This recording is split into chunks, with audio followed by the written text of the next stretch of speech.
Martin!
Start Network is here.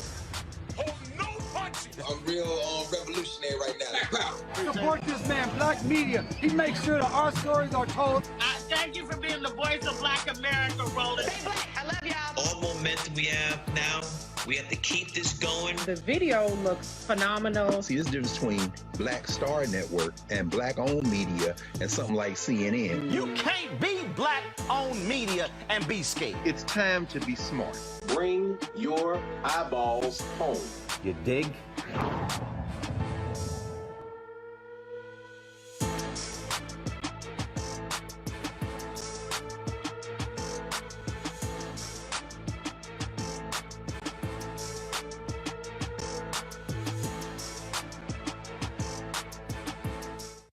All right, folks, it is Thursday, May 12, 2022. We're here in Kansas City, Missouri, to talk about racism in the Kansas City Police Department. And we're going to have a deep conversation over the next 2 hours talking about what is happening in this city, why city leaders are not doing enough to deal with the racism within the department, but also how African Americans are being impacted in this community. We look forward to a great conversation with numerous panelists, and we also, of course, have our normal Thursday panel as well. And of course, we're doing this in partnership with the Urban League of Greater Kansas City. Folks, it's time to bring the funk. I'm Roland, Unfiltered. Let's go.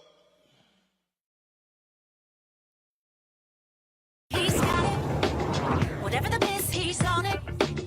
Whatever it is, he's got the scoop, the fact, the find. And when it breaks, he's right on time and it's rolling. Best believe he's knowing. Putting it down from sports to news to politics. With entertainment just for kicks, he's rolling. It's on go, y'all. It's Roland Martin, rolling with Roland now. He's funky, he's fresh, he's real, the best, you know he's Roland Martin now.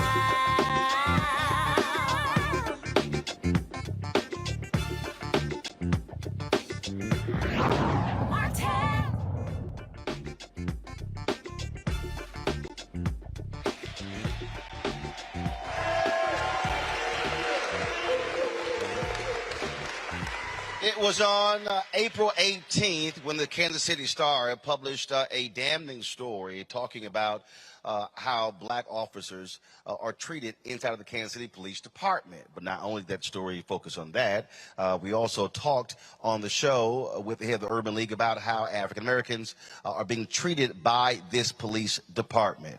And so one of the things that I said was, I will commit to coming here to hold a citywide town hall to not just talk about the problem, but also talk about what this community can do to actually change what is going on in this city, and also to reach state leaders to change how they are allowing the governance of this police department. It makes no sense. I've covered many stores all across the country, and I can't recall anywhere else in America where a governor appoints a board that oversees a police department, and the taxpayers are paying for a police department, but they have no say over how they are operating.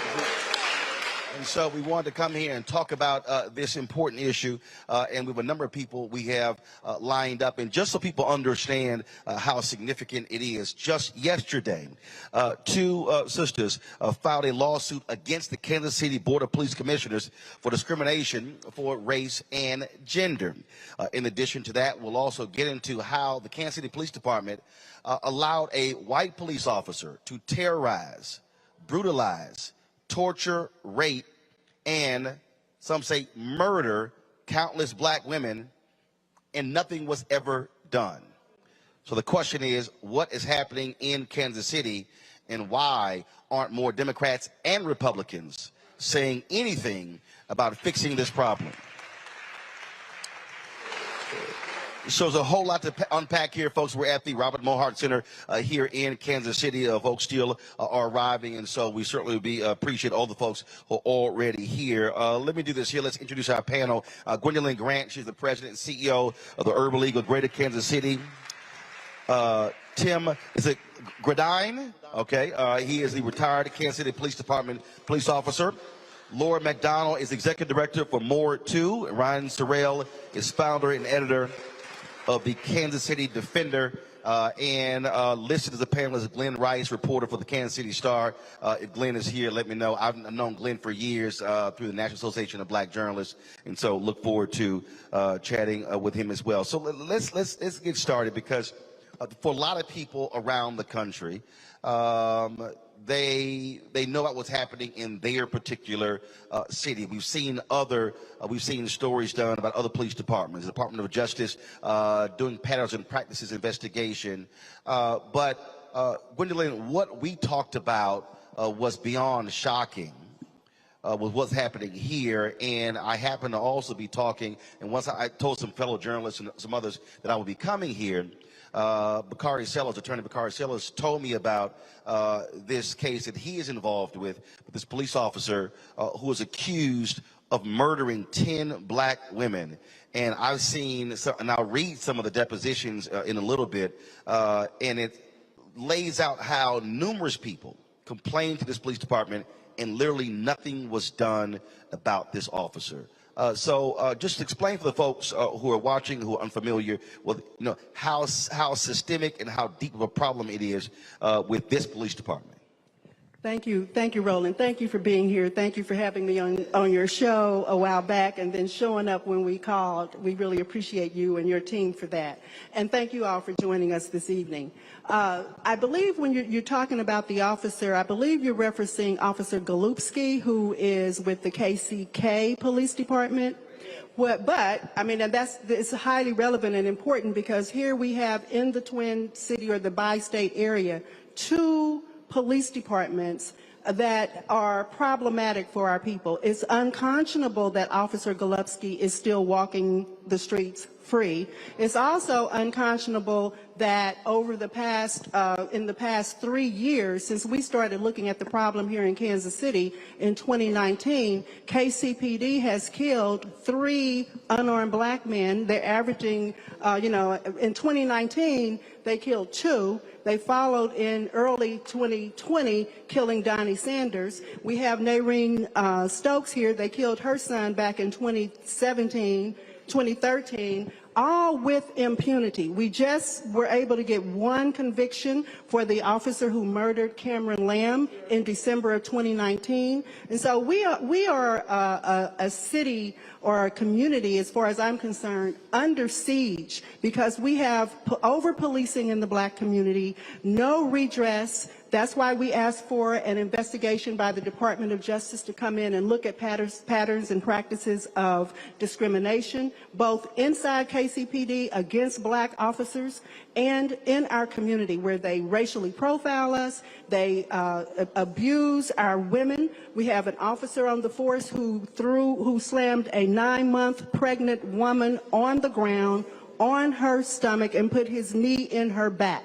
Nothing was done. I'm sorry, I kind of went on a little tirade there, so let me shut up and turn it back to you, Roland. No, we're fine.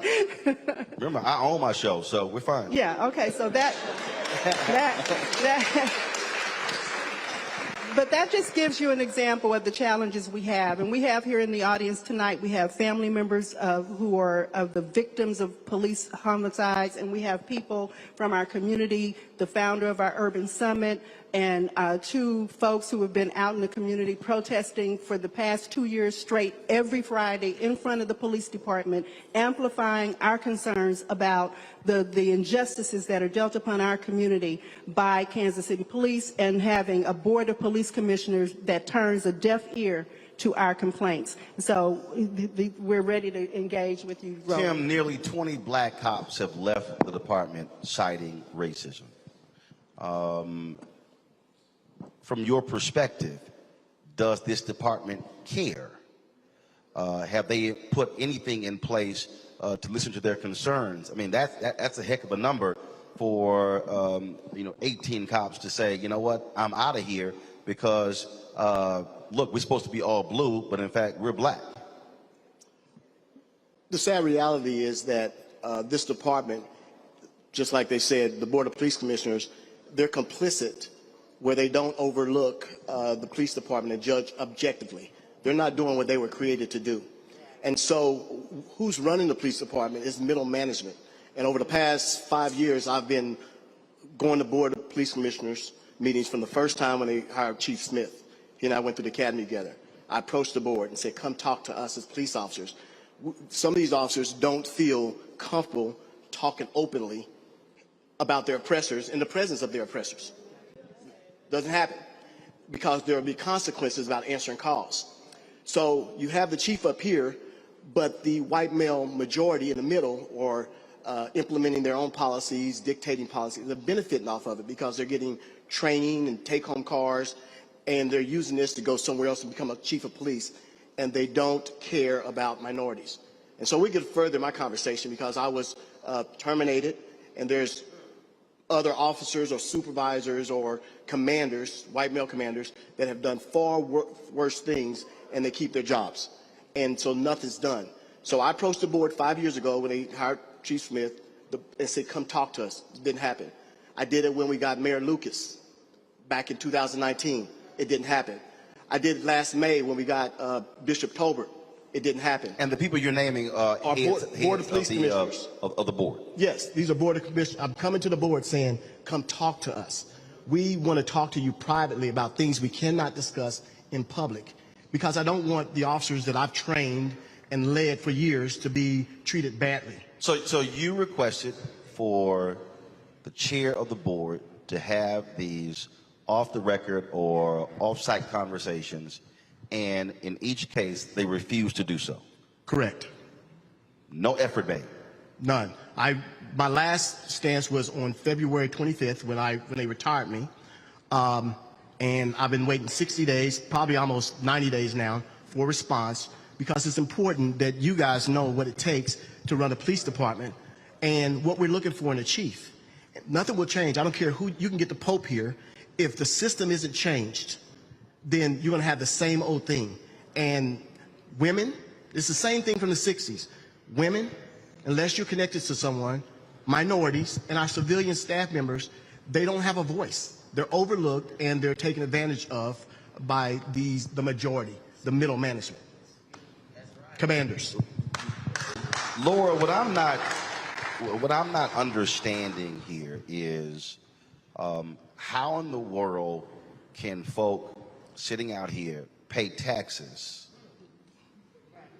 for something that they literally have no control over? Correct. Like seriously, I can't think of any other place where that actually happens. Yeah. How did that happen? We have, as far as I know, it's not just the only police department in the nation, but the only city governed department that has not governance over its own department, right? It's really unusual. There's no department in any city government that I've known of in the whole nation that's controlled by the governor appointing a board to it. It's so here in Missouri, the governor appoints, and how many people are on this board? Four, and I'd love to share with you their demographics. The governor appoints 4, and then the 5th is occupied by the mayor. And so we looked at, my organization was birthed in 2004, so we looked at that amount of history, and 18 people have been appointed, Mr. Martin, in that amount of time, and 10 of them have been white males, 4 have been white female, 3 have been black male, and 1 black men, and 1 Latino. No women of color in 18 years on that board. And for people who live in this community, even more egregious, 10 of those Board of Police Commissioners have resided in the neighborhood of the Plaza and Brookside, which we all know, you may not, is a very white, predominantly white, affluent neighborhood of our city. So there are entire regions of this community entirely unrepresented by, whether it's a Democrat or governor, entirely unrepresented on that board. And what I would suggest is the neighborhoods where people are protected and served by police predominantly are represented, and the neighborhoods where people are heavily policed are entirely unrepresented. And there's never 2 black people on the board at once, except the seat occupied by the mayor and then the 1 appointee. So the mayor is a part of this. The mayor occupies, they get 1 out of 5 votes. Right. Though. So we elect a mayor and they get 1 seat, and then we don't elect any of the other people that occupy what we cheekingly call the Board of Police cheerleaders. So you have a board that is unelected. That has complete control over all police matters in this city. And appointed by a governor we don't elect. So they have no accountability to us, and quite often they're political donors. That's how they get the attention of the governor. When it comes to this arrangement, has this mayor or previous mayors objected to this arrangement? Yes, sir. This is a really unusual scenario. When the city relinquished control, if you will, it was very short-sighted. They didn't look for a way to take it back if we were ready, right? So at one point, the city relinquished control? The city voluntarily relinquished control in the 1930s. Yeah, but there's more history to that, Yeah, too. So after a corrupt scandal that was occurring, right, with a political mob boss in Kansas City. So we gave over control to the state, but it was so short-sighted. It requires a state law and a city ordinance to regain control. So we've been scrapping for that for years now. And the state legislature has had no desire. Well, Missouri's state legislature can be difficult around things like policing and law enforcement. For sure. Yeah. There's some members that are growing in interest of supporting it. So let's talk about this current board. Ryan, the chair. Board, you have a pastor. No law enforcement background, correct? Correct. Any public safety expertise? No. So how is he or any other members qualified to govern a police department with literally no expertise whatsoever in doing so? I think that's a good question, and for me personally, I tend to not even look at who is governing the police department. I look at the police department as an institution. I look at it historically, what has it been doing to our community as an institution? And so when we're talking about what has the Kansas City Police Department done to the black people in Kansas City historically, the question for me is, have they ever served a purpose of justice? And so the Kansas City Police Department this year is 148 years old. And just last year was the very first time ever in our entire history, 148-year history of the Kansas City Police Department, that a police officer was ever indicted for murdering a black person. And so to me, that seems like a police department that operates much more like a criminal terrorist organization, quite honestly, than it does anything that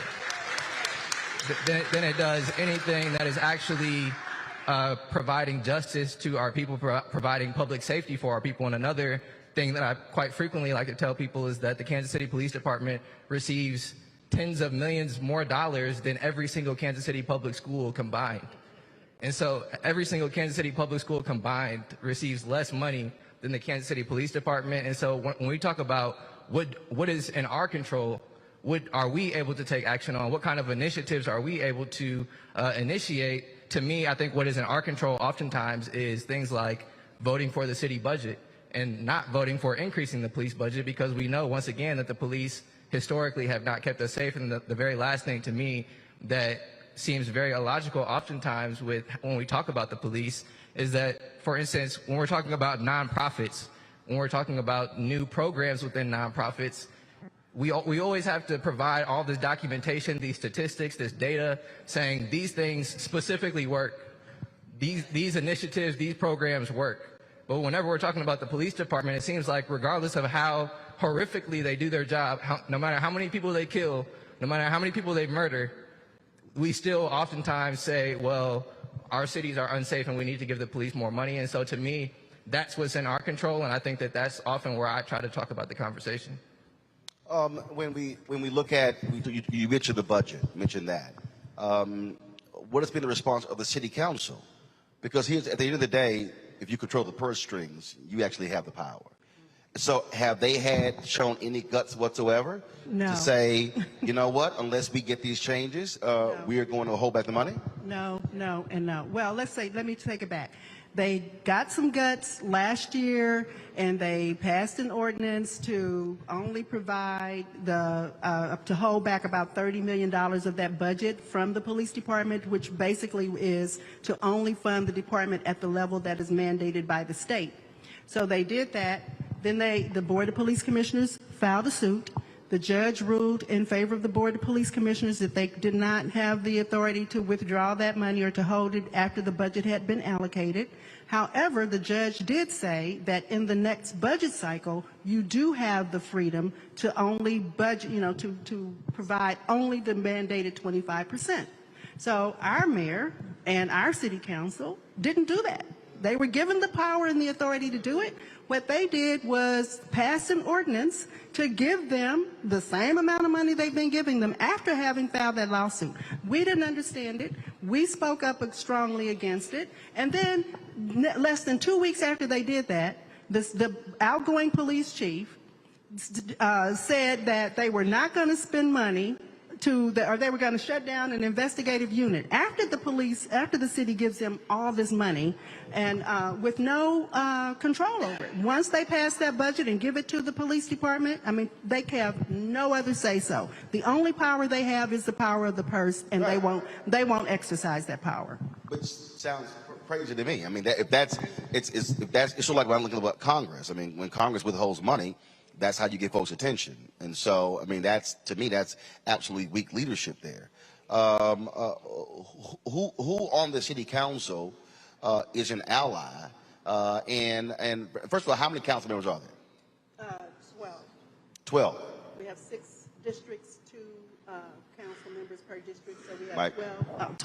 12 council members, 1 in district and 1 at large in 6 districts, and the mayor. The mayor is the deciding vote. There are 13. So of the 12, how many are allies in trying to seek these changes, or is this go along to get along? That's a good question. One of our allies, unfortunately, couldn't be here this evening. Originally was going to be here, but she's ill this evening. Councilwoman Melissa Robinson has been steadfast in support of our community and a strong voice on that council. There are other council members who support the effort. Actually, 9 council members voted with the mayor when he withheld the funds back last year. But so 9 council members voted to withhold the funds last year. And then when they had an opportunity to actually do something, make a difference, they didn't do it. They didn't do it. So what the hell was that for? For show?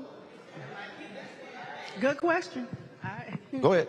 There was an insane amount of political backlash after they did that. I think the media took the narrative in a very white direction and very police-friendly direction. And at the end of the day, they all lost their courage. I mean, that's how we see it, right? They lost the courage that they exercised for a fleeting moment. We were so excited about. And if I could just quickly add, when we talk once again just like about statistics and data, to me is just very important when we're having this conversation, because we're advocating to remove the money, this over bloated police budget that they have that certainly has not provided any justice or safety for our communities. We're advocating for reallocating that to other areas of what we call public safety. Right now, we say the police department has a monopoly on the funds that currently go to public safety, when public safety should also include things like housing. It should include mental health. It should include healthcare facilities. And so once again, we talk about data and statistics. Between the years of 2012 and 2018, we increased the Kansas City Police Department budget by 24%. And in that same period of time, the violent crime rate increased 47%. And so to me, that tells us one of two things. Either not only does increasing the police budget not work, but there's also a possibility that increasing the police budget actually has a positive correlation to increasing violent crime rates.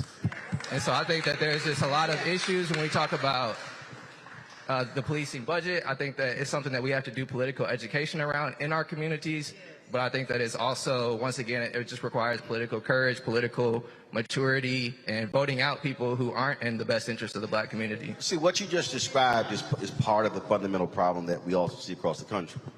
And the reality is this country is conditioned to whatever cops want, they get. And obviously people want to be safe. Anytime I even see these studies when people say, X% of African Americans want more police. Yeah, because they want to be safe, but they also don't want to be shot and killed.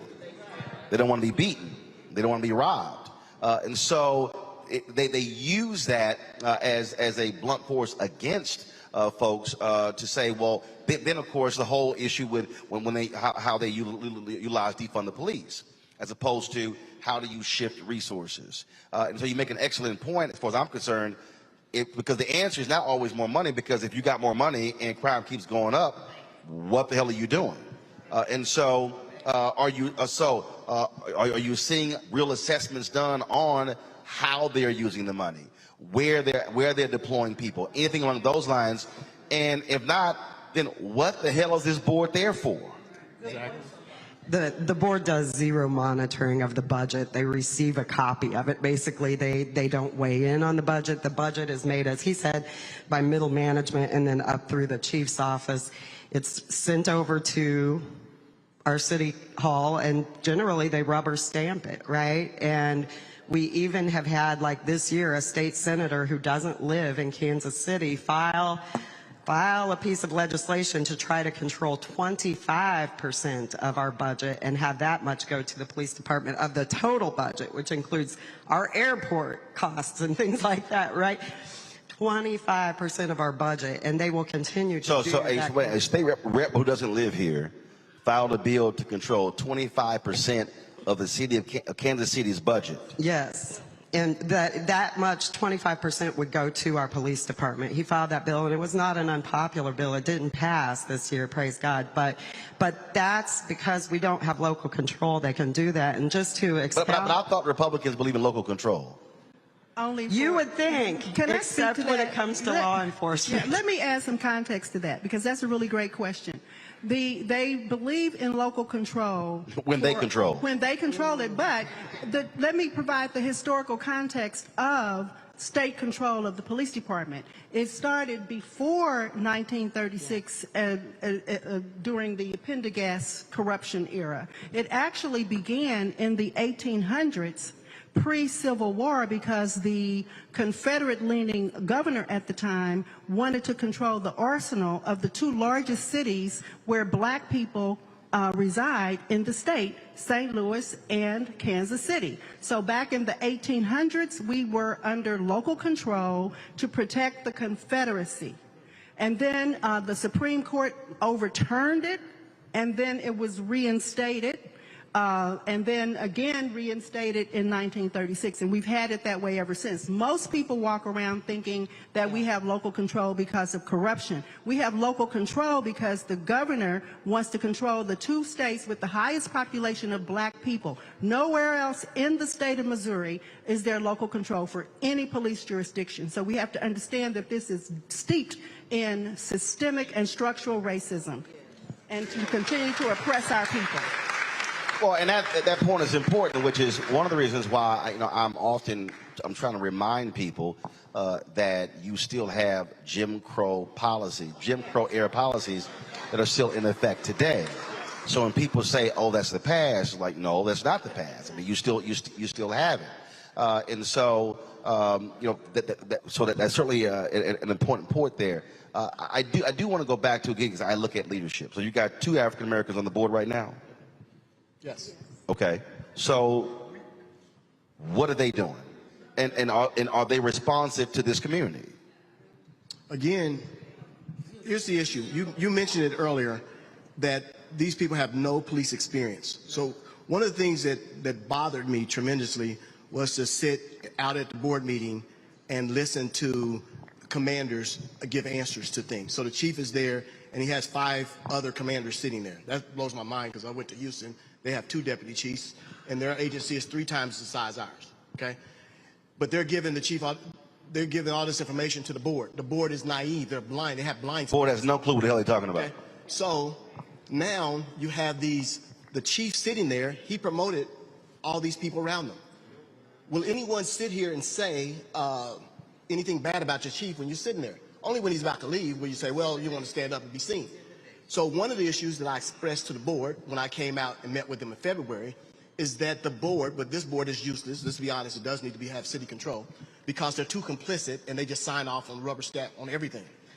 Who's giving you the information is the police department is giving you the information. And so they're too naive to see it, and they have their lawyers, everybody's have their self-interest, but the people that's being served has no voice. And that's how it is on the police department with the officers. This fraternal order police does not support minorities, women or blacks, at all. I have too much experience in 34 years that I faced it on my own. Number one, it's a vicious circle. It's part of they use paramilitary, that you can't go over someone's head. They're using an old system that doesn't work, and it benefits them, and it cripples and empowers people to be voiceless, okay? So they make all the rules, they promote their own, they never discipline. So that's why when I'm sitting at the board meeting, these board members are asking, why aren't there more females? Why aren't there more black? Why are you asking them? Come and talk to us privately or without our commanders, and we'll tell you the truth. I don't show up at a door at somebody's house and ask the victim, hey, did this guy beat you? No, let's talk privately so you can tell me what's going on. And time and time again, the board is not interested in knowing the truth. So they get all this information from the police department, and so it won't change. When you have a police chief that hires his deputy chiefs, and he makes all the major promotions just off of who you know. I've had commanders, black commanders, that was 17 to 18 years that didn't get promoted because the chief has to know you. So you have to fall in line in order for the chief to do it. And he does the two major promotions that affect the whole police department, to deputy chief and also the major. These are the people making all decisions at every division station. That has to change. But you definitely have to have city control in order for someone, you're giving your money away, and I'm sad because my family lived here. I grew up on 20th Street. My 99-year-old aunt and 93-year-old aunt still live in the 3rd District. So I was hoping to speak to the councilwoman here. So I've taken a vested interest. So now they flip the script, and you only have to work in the city to patrol. We're going backwards. We're not going ahead. Now they can work outside the city limit and come in and patrol. So was that a recent change? Yes. Yes. Recent. Not too long ago, the same state representative that Laura mentioned filed legislation that would allow police officers to live outside of the city limits. And he does not live in Kansas City. He lives north of Kansas City. But I would love to have a little bit more response to your question around the two people who are black folks on the board. If we could. Go ahead. Yeah, Ryan. Again, look, what often happens is we expect black folks who are representing us to say something and do something and change something. So the question is simple. Right. What the hell are they doing? I mean, I don't have an incredibly robust answer. I think the saying, like, all skin folk ain't kinfolk, I think there's misleaders. I think that, once again, like, we can only... I'm not going to spend, I can only talk about how I'll spend my time as an organizer, as someone who's in the community. I can talk about how people who I work with in the community spend our time and where we think that our energy can best be put towards. Okay, so if there are two black people on the board who are not representing the interests of black folks, who's moving against them? Well, that's what I'm saying is where I think that my energy can best be spent is not begging and pleading for these two black people on the police board. No. I didn't say begging and pleading. I'm saying who's moving against them to take them out. Oh, gosh. Well, the mayor is up for re-election. The other person is appointed. When? We only, when is next election? Next year. Next year. So he's actually kind of started running now, which I think is part of the problem. And is this a dominant issue? You know, I think it is, just by virtue of the folks showing up here today, and it's certainly been in the forefront since George Floyd. We've had a lot more attention on our issues. We've had a lot more violence against our black community by the police in the past 3 years, so it certainly is something that warrants a lot of attention. We also have a high rate of gun violence in our community, and we have a lot of deflecting to the gun violence without addressing the fact that the police department cannot solve these crimes because they have no trust in our community. There's no trust in our community to work with them to solve the crimes. And, you know, research just pretty much proves that when a community does not trust the police department, crime goes up. The Kansas City solve rate is extremely low. So we have high rates of non-fatal and fatal gun cases. And so it's a major problem, and it should be a problem that we look at. And as Ryan said, we have to elect the people to represent us who truly do that, irrespective of race. We have a tendency as black folk to say, okay, we can't hold this black mayor accountable because he's our black mayor. We need to hold any elected official accountable for not doing what is right by us, especially as it relates to public safety. And the notion that we as black people don't value our safety in our community, that we are all criminals, this whole disparaging cultural deficiency concept, is just wrong. You know, so the police department, basically in my work with them, they don't see themselves as a part of the problem at all. When they look at violence in our community, they really believe that there's something inherently wrong or deficient about black people. And we know that that's not true. But when we look at the police violence against black people, what they want to say to us is, all cops aren't bad cops. Well, all black people aren't bad people, and all black people aren't shooting up people. So don't try to paint us with the same brush and then ask us not to paint you with the same brush stroke. And real quickly, I just want to add also that, to me, the question is this institution of policing even something that can actually be reformed? And that's, you know, a lot of people will push back on that question. But if we have been having this white supremacist institution that has been murdering with impunity, that has been murdering people in our community for 147 years, is that an institution that is likely to be able to be reformed into something that is not racist, into something that is not anti-black, into something that can actually create justice? And so to me, I just absolutely don't think that it's possible for the police department to do that. And I don't even think it's their job to be trying to create safety. I think that it's the job of, if we had more money to give to teachers, if we had more money to provide to schools, if we had more money to provide to mental health care, to me, that's the core issue. That's where the crime, so-called crime, I don't even like using the word crime because black people didn't even have any say in what crime actually is. Crime is just a political category.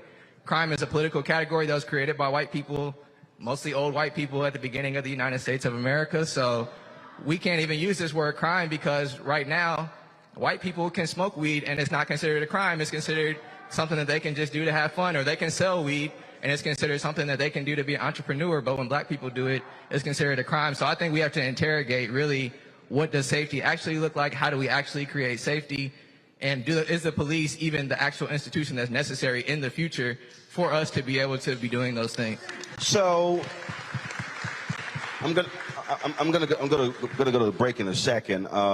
But first, was the mayor invited to be a part of tonight's town hall? Not personally, no. We just promoted it like we did. No, we didn't invite him. And how about President of the board, Mark Tolbert? No, we intentionally did not invite Mark.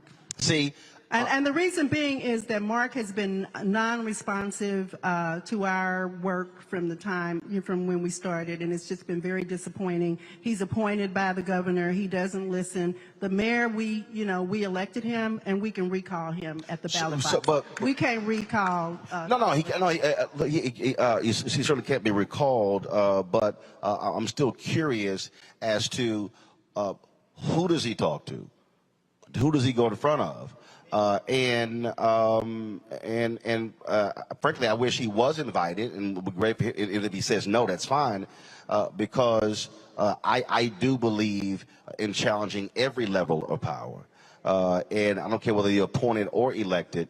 And the reality is, he's also appointed because supposedly there's credibility in the community. And so we're going to go to a break. We come back. I want to talk about that because I want to talk about in terms of what's next. We talk about the election next year. We'll also talk about, again, mobilizing and organizing to create change in this city when it comes to this police department. We'll do so next. You're watching Roland Martin Unfiltered, broadcasting live here from Kansas City, Missouri, talking about racism in this police department on the Black Star Network. Back in a moment.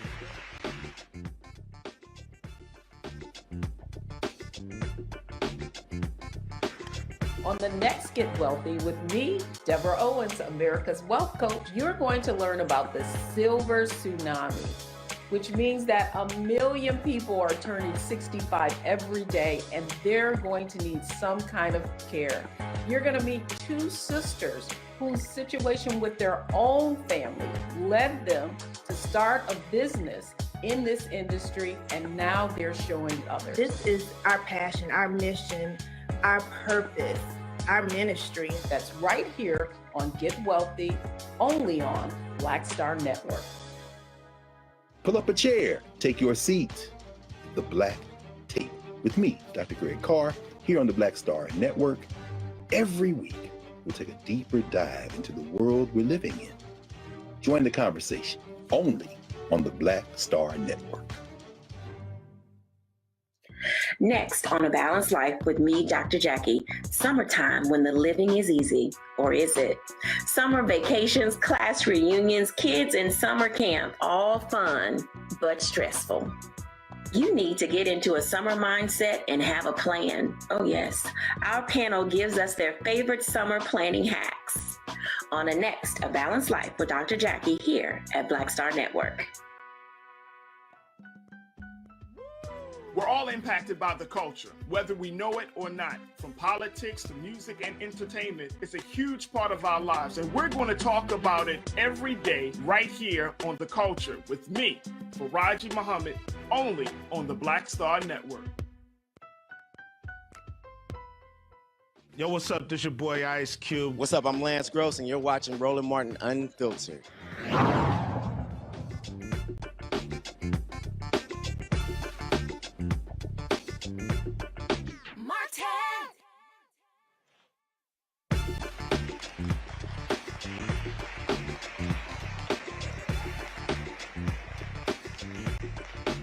All right, folks, we're back. I want to bring in my panel, our normal Thursday panel. Let me welcome to the show Dr. Lara J. Walker, Assistant Professor, University of Central Florida, Reese Colbert, founder, Black Women Views, Dr. Greg Carr, of course, Department of Afro-American Studies at Howard University.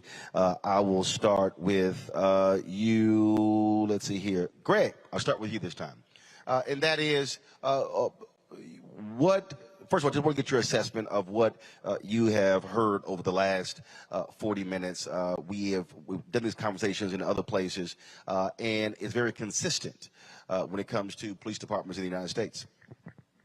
It is indeed, Roland, and thank you again for honoring your commitment and being there. Thanks to the Kansas City fam, especially my folks in the MBuff community, Baba Jamu Webster and all the crew there. I was reading Mark Dupree's piece in the Urban League's State of Black Kansas City, and yeah, I have to agree with the young brother. This really can't be reformed. The police are doing exactly what they're supposed to be doing.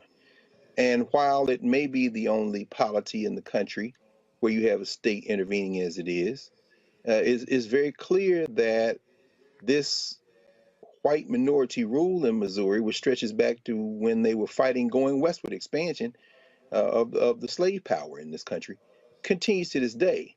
I want to just, even as the Supreme Court has a case before it now to try to open up open carry laws in New York, and even as we see, the state of Missouri is one of those states where they have made it very much more easy for people to just carry weapons, and that the policing of black bodies has only intensified that, including police doing what they do, which is kill black folk. I want to say I'm encouraged finally by the conversation leading towards solutions, which include defunding the police, meaning transferring resources to social programs, as we just heard, education, other things.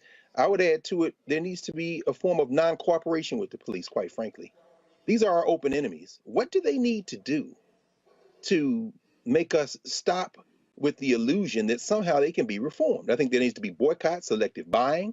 Businesses that don't support changing this structure need to have our community support withdrawn from them. And we need to get together in our communities with Stop the Violence campaigns, dealing with local leaders, not just elected and appointed officials, but folks at the neighborhood, block by block level. And I think that the police need to be excluded from all those conversations because these people are hunting. They're patter rollers. They're hunters. And there's no way to reform a hunter or a patter roller. They need to be eliminated. Reese, one of the things folks here have asked is for the Department of Justice to step in and do a patterns and practices investigation. We've seen this Biden-Harris, DOJ be very aggressive in doing this in other cities.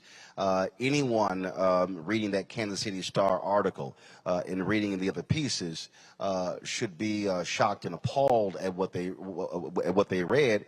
And to me, absolutely, this department has earned the DOJ coming in and examining what's happening here. I fully agree, and I know that Mayor Lucas was in D.C. to talk about gun safety and violence with the Biden-Harris administration, so it would seem that that'd be a good time to kind of advocate for pattern and practices investigations. My question would be to the panel. I've heard a lot of, it sounds like maybe ambivalence or even, dissatisfaction with Mayor Lucas. I read that he is moving to try to be considered to be president of the police board. Do any of you think that having somebody who has a little bit more local control, even if he isn't necessarily, he hasn't done everything to your satisfaction to date, do you think that that could help move the needle a little bit in terms of making changes to the police board? Yeah, we went on record yesterday supporting that decision. It's like a step closer to have the man who is accountable to the voters in the chair seat when we're deciding on who our new police chief should be. So it's not local control, but having the mayor in that seat is, I think, a bold move, and we're glad he made that gesture. We don't think they'll give it to him. Did you ask, I need to go. She asked for the mayor to have that seat? No, the mayor is trying to become the president of the Board of Police Commissioners, and I think that the board president does have a little bit more control over some of the policies, and maybe he could provide, should he choose to provide leadership, because I believe that power and leadership are things that you can seize, that you can decide. Hold on, here's the first thing. Here's the first thing. Again, not understand. So who picks the board chair? Is it the board members or the governor? The board members. So wait a minute. So the mayor sits on the board, and the board members don't pick the mayor as the chair? That's right. But he pays. We don't expect it to occur. That's crazy as hell. Can I respond to that? That just defies logic. Hello. Can I respond how dangerous that is? Because we're sitting here. How dangerous what is? Having the mayor as the board chair? Because they're wishy-washy. The politicians are wishy-washy. It depends on, he's up for election. Whoever decides whatever to get his vote, he's going to do that. That's why we have issue with city control from city council. They're voted for us last year, and then all of a sudden, when it's time for them to vote, when it matters, they're not doing it. Well, but let's look at again. Your ultimate goal is to have the city council control the police department, correct? That's actually not, at least on my end. So that's not the ultimate goal. Then what's the ultimate goal? City people in the community control that, not your politicians who come and go and wishy-washy every other week to get. Okay, no. But what does that mean? People, not the governor appoint them, but people from the city council can appoint people from the community that can overlook the Board of Police Commissioners. These are where the taxpayers are coming from. No. Follow me here. Okay. So I got that. So what are you talking about in terms of how do you see it? So to me, and I think to a lot of people in the community, if there was 10 steps to public safety, that local control is like step 2, maybe. Step 2 or step 3. And what I mean by that is we want our communities to be safe. And ultimately, we want money to be going to institutions that actually provide public safety. No. But I understand all of that.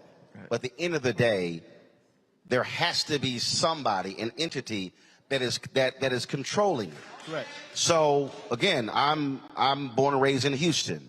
I've lived in Chicago. I've lived in Austin. I've lived in Fort Worth. I now live in Loudoun County. The elected officials control. First of all, they hire the police chief. The police chief is responsive to the city council when something happens.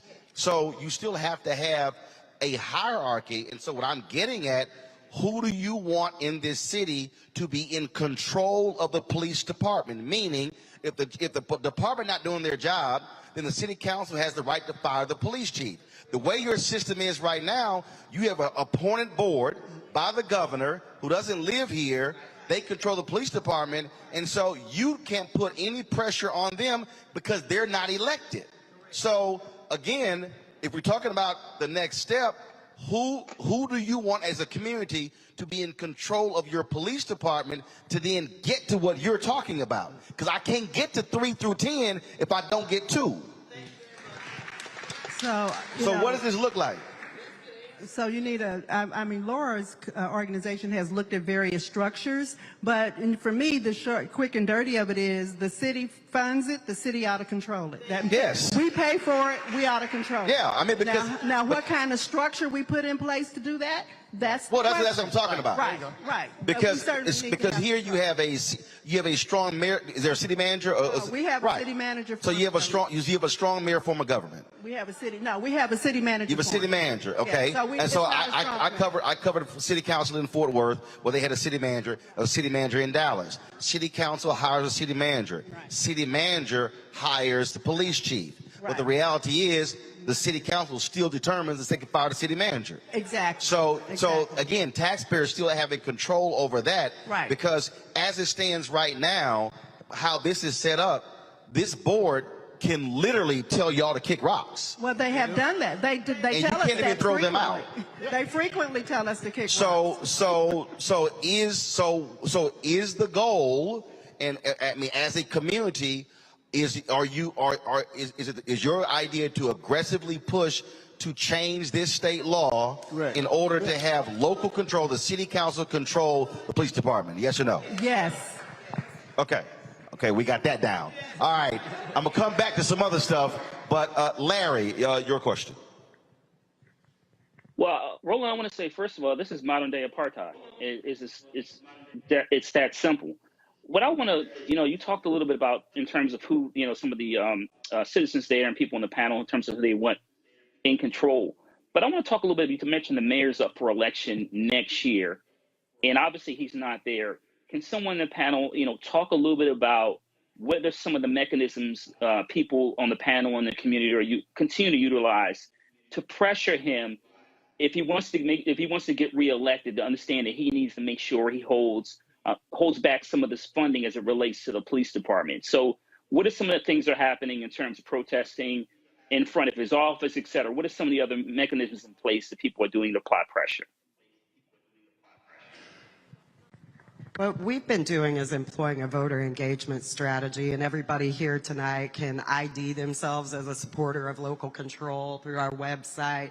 So we want to engage all the voters and use y'all's votes as currency in every race in this city, not just the mayoral election, because really all of the elections matter. State reps and senators, they get more say than the mayor right now. So all elections, and we want to ID 40,000 supporters this year.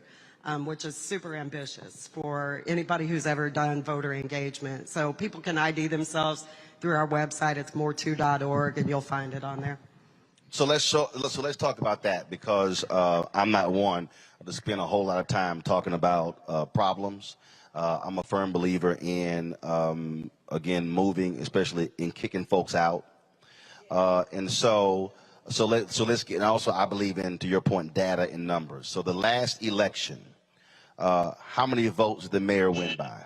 There were 45,000 total votes. So 45,000 total people voted. All right. So your goal is to get 40,000 people on y'all's side, right? Strongly support local control. Yes, sir. Absolutely. So what is the organization mobilization effort to make that happen? How first of all, who do you have total buy-in? Is everybody involved? Do you in terms of in who's involved? Where are your community groups? Where are your civil rights groups? Where are your black preachers? Where are your churches? Where are your grassroots people? Where are we at? So More Squared, my organization, is 34 congregations here in town that I work for and organize. So that's what our strategy, and then other affiliates, other organizations. 34 congregations with total number of membership of what? Thousands. Thousands, I want to say, because we're in Missouri and Kansas, and tens of thousands. So we're pushing it through our congregations. We've got people here tonight who probably have ways that people can sign up tonight. And then we're just now starting to onboard other affiliates. And we've gotten commitments from Councilwoman Robinson, Mayor Quentin Lucas, that if we garner this many supported voters, they will put it on the local ballot. They can't put it on the state ballot, but they will put it on the local ballot. Have y'all created a contract that you're asking all candidates to sign? No, but that's a great idea. We're working on that. See, the reason that's important, because just like all the anti-tax people, the reality is, and I would say this here: no matter what community group, if you are Divine Nine, if you Links, if you no matter what the group is, if anybody want to come to your group, you can ask them in front of everybody, will you sign this pledge that if you are elected, you will support local control, and every candidate who is trying to get your vote should sign that. And if they don't, escort them out the room. Yeah. So we are working on a process that includes the Urban Council, which is a collective of the legacy civil rights organizations, and we are creating a a grade card, if you will, for our elected officials, and we're going to be asking them as they prepare for the upcoming election, do you support local control and other issues? And then we will be putting that information out in the campaign, during the campaign. So here's just my point of view. I totally get the other issues as well. I would separate local control from the other issues. Okay. And here's why. Because you might have someone who says, oh, I'm good with these four, I'm not quite sure. The reason the NRA has been so successful is they only give a damn about the Second Amendment. You can be black, transgender, love, classical music. If you down with the Second Amendment, they fine. You've never seen the NRA take a position on anything else but guns. So one of the things that I've seen, and look, I'm very much a part of the school choice movement. I got no problem with charter schools. I believe in every form of education. I don't care what it is, as long as our kids getting educated. But if a school ain't educating our kids, I got a problem. That's just my position. And I've said to them, you can't be all over the place. And so this, to me, if this is the fundamental issue, it has to be you are signing this. And if you do not agree to local control, you will not get our endorsement, and we will tell everybody that you are against local control. Because as I'm sitting, everything that I've read, everything else, at the end of the day, if you do not have an ability to get to the people who control the purse strings and control the power, then you're going to continue to have all of this dissension when it comes to this police department. Who controls the department is the most fundamental thing to creating any level of change. Any level, any level. So you talk about the legacy civil rights groups. I want to talk from a grassroots standpoint. Where are folks on that? How are folks organizing around that? Because to get this done, you're going to have a significant coalition to make it happen. I think there's a plurality of understandings of what the most important issue is, and so I think that when we're talking about like a coalition, when we're talking about civil rights groups, when we're talking about organizations that are on the ground, I think all these different groups, while we're in alignment on certain issues and we find certain issues to be urgent, but there's organizations like Operation Liberation that bails black people out of jail, and to me that's a very significant issue that's very urgent, and it is. And their priority right now is not local control. And there's organizations like KC Tenants who are addressing the very urgent issue of people being evicted from their homes. And so they're also in alignment, but they can't make that their priority right now. No, follow me here. When I say priority does not mean everybody has the same number one. You can have individual groups that says this is a priority, but the question is, are they a part of the coalition to get this also happening? Because so allow me to unpack it. You laid out housing and all the different issues. Well, you can't shift the resources unless you control the resources. You can't shift the resources unless you control the department. So if you got a state rep who wants to take 25% of your total budget and give it to the police department, that's going to have a direct impact on housing, on crime, on education, every facet. And so this is where the dots have to be connected. So somebody who's concerned about housing has to also be concerned about this, because this has a direct impact on what their issue is. And so that's why I'm still saying I'm all about getting to the 40,000. Yeah, I can actually have a good response, because I pulled it up on my phone here. We had a coalition letter that the Urban League signed on to. This was actually it was a historic open letter that we sent to the mayor. And it was signed on to by the Urban League of Kansas City, the Southern Christian Leadership Conference, Operation Liberation, the Real Justice Network, National Black United Front, Sunrise Movement of Kansas City.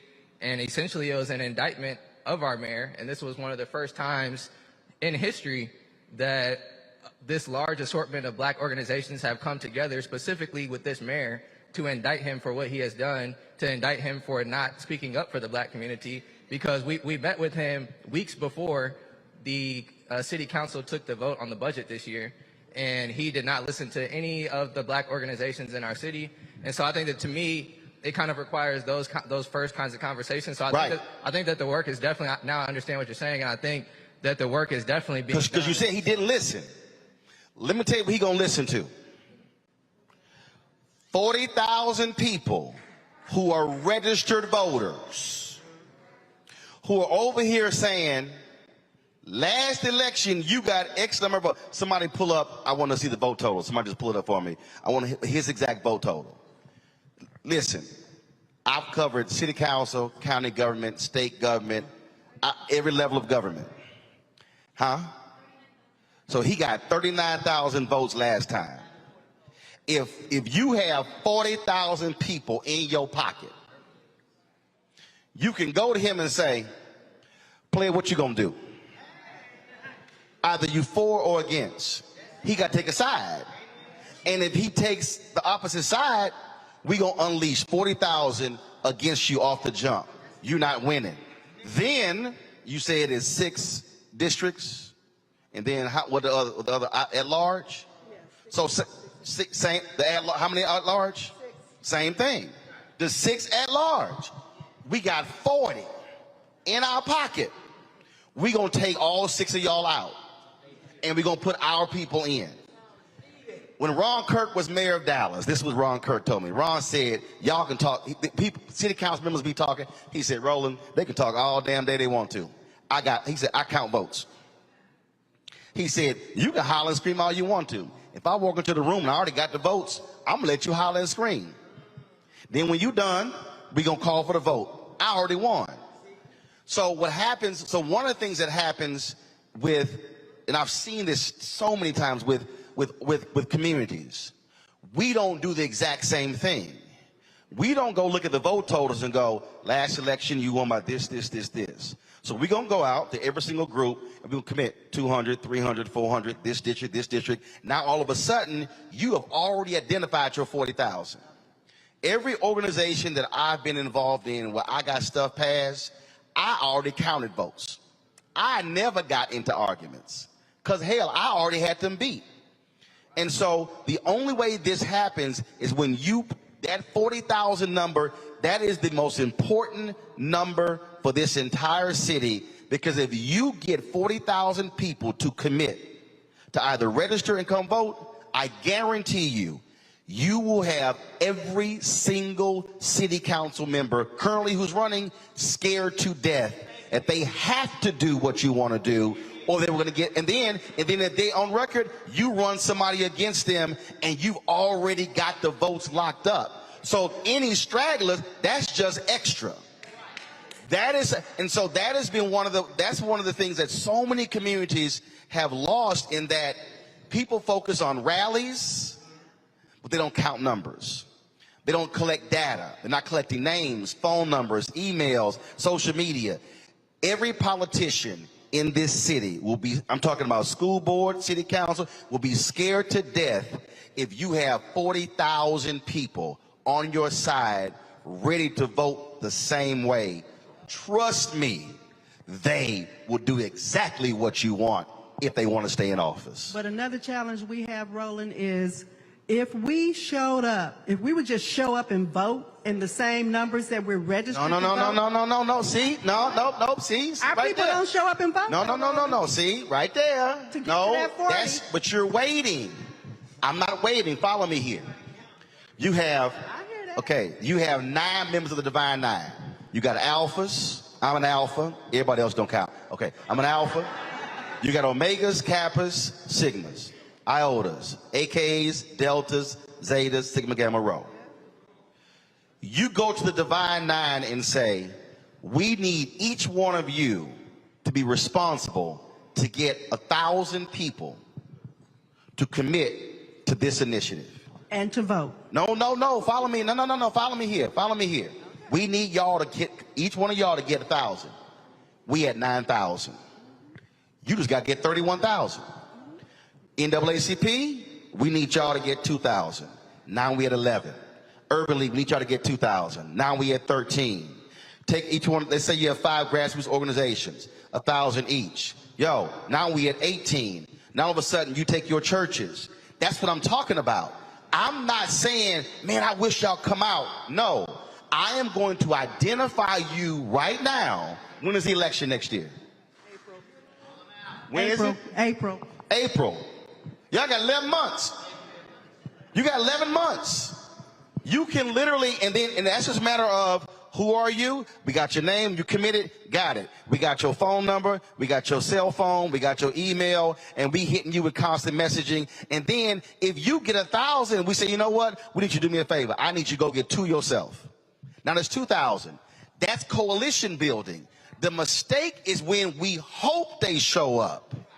What I'm laying out is hitting them, and so come election day, you ain't even worried because you already got 40,000 who committed, and then you know they're going to show up. You already organized buses and transportation. You've done all of that.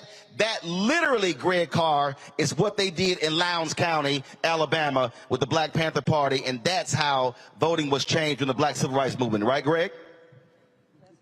Absolutely, Roland. Hold on one second. Greg Carr? Yes, sir. No, I said absolutely. Yeah, that's true, Roland. And we know that the roots are deep in Kansas City, in St. Louis, in the Black communities of the state of Missouri to wage that kind of war. Individuals don't beat institutions. And we know that there is a long-range game plan here. Whoever that white nationalist state senator was that introduced that potential taxing of 1/4 of the city budget, certainly that is part of a larger plan. If there is some clawback of local control, he wants to institutionalize the draining of resources. And so he threw that trial balloon up there to see where that goes. We've seen this before, but finally what we've also seen before, and again, you're absolutely right, Roland, and what we've seen in Kansas City is when people get together and decide that they're going to impose their will, they can succeed. I mean, you know, I'll be the last one telling anybody sitting there when they walk down on 18th and Vine, Rube Foster was like, oh, you white boys gonna keep us out the league? No problem. We'll create the biggest business in the history of Black America. When they met in Chicago and created the Negro Leagues. So I think the infrastructure is there. I think, brother Ryan, the letter you read there, that was an option. That was an opportunity for the mayor to do the right thing. But Roland, you're right. Vote him out. Vote him out with that community there that is 60% white in Kansas City, that is about almost 60% white in Kansas City, Kansas, the Twin Cities there, but that is 1/3 Black in Kansas City and 1/4 Black in Kansas City, Kansas. We know St. Louis, for all intents and purposes, is half and half in terms of that racial divide. And what these country folk are doing, not only in Missouri, Missouri now is what Missouri was before the Civil War, as you say, sis, and even after. It is a microcosm of what is now in terms of the United States set up to be white minority rule. And not all white people, obviously, because sitting here listening to you, Sister Laura, you know, we understand that this isn't about color. This is about people who have decided they are open enemies of our common humanity. You can't treat these people like you can build a bridge to them. You have to break their political backs. And Roland, you just laid out the roadmap of how to do that. And that's so again, just how my brain works. It's 11 months for the election. Next 10 months, you get 4,000 people committing every single month, 133 per day. You hitting your 40,000, and you're constantly tracking. So, are we ahead of pace or behind pace? I can guarantee you, there will not be a single elected person in this city who will not be shaking in their boots when they look up and go, we got 40,000 people ready to take you out. I guarantee you. But the only way that's going to happen is with organization and mobilization. It ain't gonna happen hoping they come out, praying they come out. No, I'd rather have a pot in hand before election day. And so election day comes, you know you about to lose, because we about to drop 40,000 on you. And because here's the deal, and again, it's 12 council members. Does the mayor vote unless it's a tie? So it's 11. He votes in every case. Fine. I just need 7. I don't need all 12. I just need 7. If this coalition takes 7 positions, yo, you can run the table. And then withhold the money. And then let's see what the commission then does. I mean, but this group has to literally be committed to actually do that. I'm gonna go to. Actually, I'm gonna say this for the end. I'm gonna say this for the end. So let me do this here. Let me go to a break. We come back. We're gonna talk to some of the families that have been affected by police violence. When we come back on Roland Martin Unfiltered here in the Black Star Network, broadcasting live from Kansas City, folks. Don't forget to support us in what we do. Download the Black Star Network app. Everybody in the room, y'all can do the exact same thing as well. We created this because we don't want to be dependent upon Facebook, YouTube, and Instagram, and Twitch. So by having the app, we own it, we control it, and so we don't have to ask anybody's permission. This show's 100% black owned. It's me and just me. I don't ask nobody opinion, and so we don't have to ask somebody, can we cover here?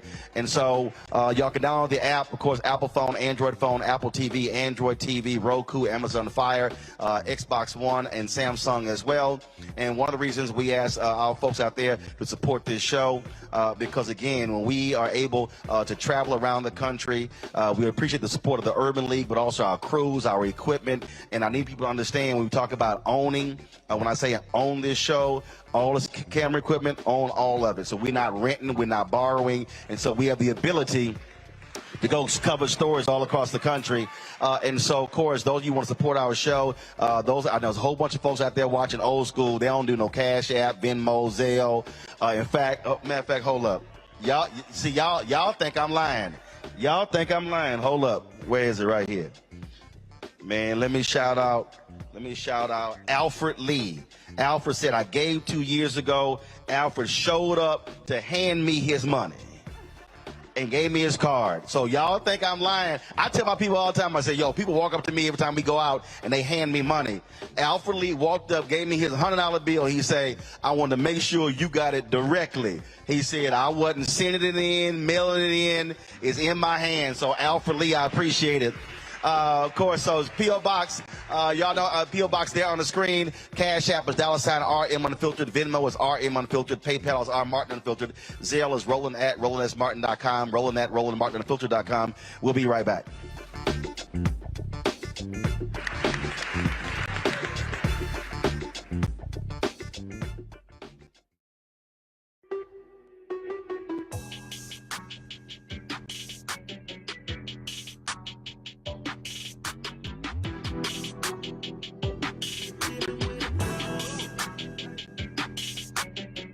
Hey fam, Patrol Grooming is a black-owned men's grooming company that delivers on this promise every day to men everywhere. Everything we do, every product we make is designed to help you to present your best self. It's a promise they've kept since 1991 when they first introduced the Bump Patrol brand, the #1 men's product for a smooth, bump-free shave and silky skin. Millions of customers count on their exceptional skincare products, which can be found at more than 30,000 retail stores in more than 50 countries around the world. Now you can have exceptional beard and skincare products that are as unique as you. Fellas, as we prepare to head back out into the world as COVID restrictions are being lifted, it's time to get our groove back. You can visit patrolgrooming.com to order a Patrol Grooming Box and do this. Use the discount code #Roland30. That's #ROLAND30 for a 30% discount at the checkout. We appreciate Patrol Grooming being a partner with us here at Roland Martin Unfiltered and the Black Star Network. Why is it so hard to see Panther? What's the deal? Wow. I mean, if you go to Amazon, I think I tried. So I have a collection of That's a hard movie. They charge you $300 on Amazon. I was like, I'm not about to pay no $400 for a VHS copy. What's the deal? Man, it is interesting, Roland. It is the movie they don't want you to see. Power to the people. It's funny, I made New Jack City. You can get it anywhere. Posse, you can see it anywhere. But a movie that says that it is not an accident that we medicated the black communities right around the time when they were getting militant, when you had the Panthers starting to organize, the people starting to vote and march on Washington. We let these communities get medicated. In fact, that comes up in The Godfather, where they say, as long as it stays in the black communities. So we asked the question, they tried to ask us questions. I asked them, the reporters when we did, I said, listen, why is it a 13-year-old boy in the hood can find a way to buy a gun, some liquor, or church, or some crack, and yet you can't find them to arrest those people? You can't arrest that dealer. Why is that?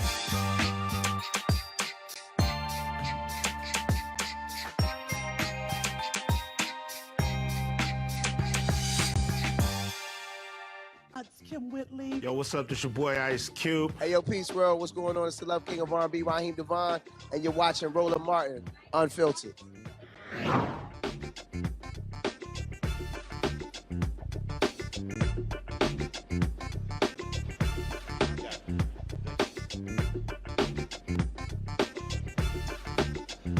All right, folks, welcome back to Kansas City, where we're talking about the black and blue divide in this city. We've been talking about, of course, racism within the department, how they impact the community. The folks on the stage now, they know firsthand what happens in this police department. I'm going to start that on that side there. We just introduce yourself and just grab the microphone. We should have 4 microphones, baby, right next to you. Right next. Look down. There you go. Okay, your microphone is right. Yeah. So just tell us who you are and how you, and again, these are all impacted families, and so tell us exactly what happened. Okay. Hi, my name is Lori Bay. I am the mother of Cameron Lamb that was murdered December the 3rd, 2019 by Detective Eric DeValcanaire. Hello, I'm Ruby Watson, and I'm the grandmother for Malcolm Johnson, who was murdered, was it May 2020, I think? Yeah, by the police.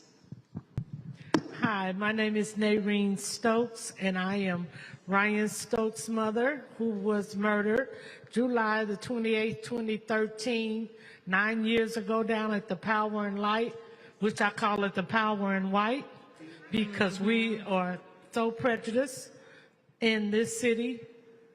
It's totally motivated with Republicans, racists. 9 years I suffer, and they still don't want to give me justice or accountability. My name is Akil Bay. I'm Lori Bay's husband. I was stepfather of Cameron Lamb, who was murdered December 3rd, 2019. It's the first time in history of Kansas City that a white police officer has been charged, found guilty, and sentenced for killing one of their citizens.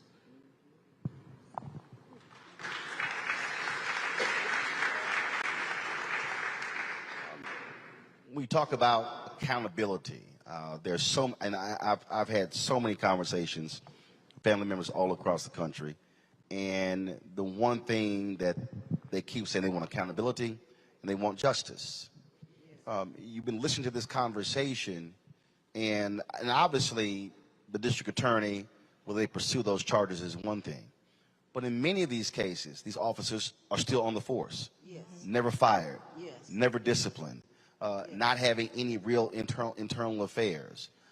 Just share from your perspective just how frustrating that is when they want the public to abide by the law, by decency, and have respect for the law, but the law doesn't have respect for community citizens. With my grandson, he went to the store. I'm not saying he was perfect, but he went to the gas station to get a pack of cigarettes, and all of a sudden the police swarmed in on him. They claimed he had a gun. He had no gun, and they had him down. It was like about 5 or 6 police. There are 6 different videos out there that captured all of this, and no one has been held accountable yet as far as I know, but I think they have an update on something. So my granddaughter, I don't think she really feels like, you know, talking in public about it because it was her older brother. But the fact of the matter that they tried to say he had a gun when he did not have a gun, and somebody tried to plant a gun, and it was a police officer that shot the other police officer and tried to blame it on him. So, and that was on 63rd and Prospect at the gas station at BP. So one cop shot another cop? Yeah. Yeah, and tried to pin it on him. They had him down. He was on his back, first of all, and they had his hands, they had his feet. So how could he shoot anybody? But first of all, he didn't even have a gun. But that's what happened. Wow. Yeah. It's crazy. Ryan was killed down at the Power and Light accused of also having a gun. There was an altercation before that with some white boys from Johnson County, Kansas, that says Ryan and his friends had stole a cell phone. I remember that. Cell phone never was found, couldn't ping the cell phone. Don't know what happened about the cell phone issue. All I know is next I hear that there was a foot chase and they were chasing after Ryan, saying that he was the person that stole the phone or stole anything. I'm still confused about it to this day. But then the gun comes up, that he was supposed to have a gun, and he wouldn't put it down. So they had to shoot him 5 times in the chest when they come to my house. This is what they tell me. But when I go to view my only son, Ryan was my only son, 24 years old. Wow. We go to view the body thinking that they've shot him in the chest and he was shot in the back. How do you call that justifiable? To shoot a young man in the back with no gun. And I'm supposed to believe it. I'm supposed to take it, sweep it under the rug. I'm supposed to be silent. Right. Any DA investigation? None. No video. It wasn't nothing. They treated those people down there. They had also pepper sprayed them. They treated them like it was back in the 1960s. Wow. That's just wrong. That's just wrong. You know, I see wrong all in it. I see dirt all in it. I've went through 2 chiefs, Roland, and 2 mayors, and neither one of them have came to me in a respectful way and tried to give me something. Nothing. Y'all heard the conversation earlier in terms of what folks want to see happen. What do you want to see change with this department, with this city? First of all, they need to come and be open and man enough, woman enough to talk to us, the citizens, and hear us out and give us accountability.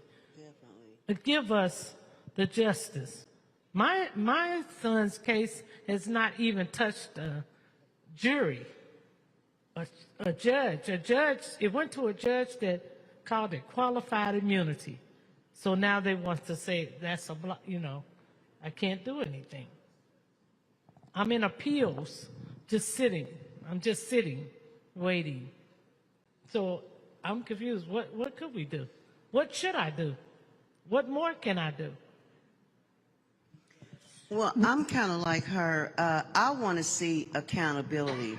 And the sad thing about it is we know that if the cop had been black and the person had been white, that police officer would be in jail right now. Absolutely. I don't understand why it takes so long. And I definitely want local control. I have a question for Roland. One of the questions is, how do we get local control on the ballot? Because if we have that, I think that would make a lot of difference. And I hate it. Every time you turn around, there's been a killing by a white officer, and it's a black person, whether it's a young lady, whether it's a young man, in some cases even a kid, and I can't figure that out. Mr. Martin, my son Cameron Lamb, he was caught on by the helicopters. He was speeding in a direction, and he was speeding pretty fast. So he was caught by audio. Never at one time was he pursued on this chase. Not one time was he ever pursued. He got home, went into his driveway, had a conversation with his roommate, then he proceeded to the back of his home, and he proceeded to back up into his garage. And then he was pursued by, well, not pursued, but there was a plainclothes detective that came to the back of the house. He had eyesight, and my son had eyesight of him the whole time. He requested that he put his hands up. My son did that. So then Eric the Buccaneer, he came from the other side of the home. He went to the back, claimed that he could see my son pointing a gun at Detective Swam, and he proceeded to shoot 4 times in the windshield of the truck. And I'm very angry and I'm very frustrated. So finally, we went to court. You know, the officer, the Buccaneer, he was found guilty and he was later sentenced. However, we went to the grand jury in, I believe, July of 2020. Detective DeBuccaneer, he was found guilty. But my frustration and anger with that is that not one day has this man ever served one day, not one day in jail. He posted a $30,000 bond, which he has literally been out since the entirety of the grand jury.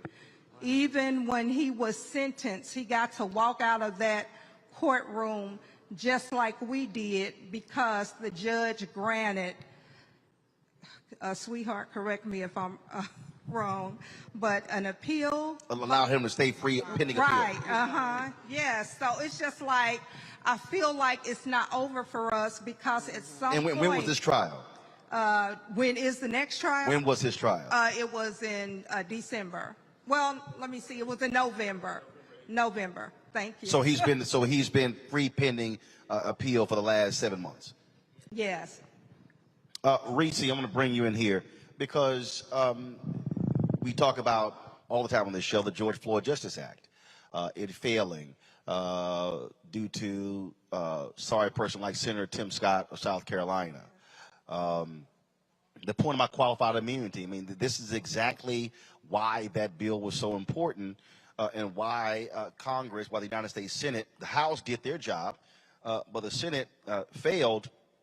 And there are people out there who are saying that, you know what, I'm going to sit this thing out. And I keep telling people, look, I understand. But when you look at these critical races that are coming up in November, where you have seats up for re-election, seats up in Pennsylvania, Ohio, North Carolina, Florida, Wisconsin, Kentucky, Louisiana, and of course Democrats defending seats in Nevada, Arizona, Georgia, and New Hampshire.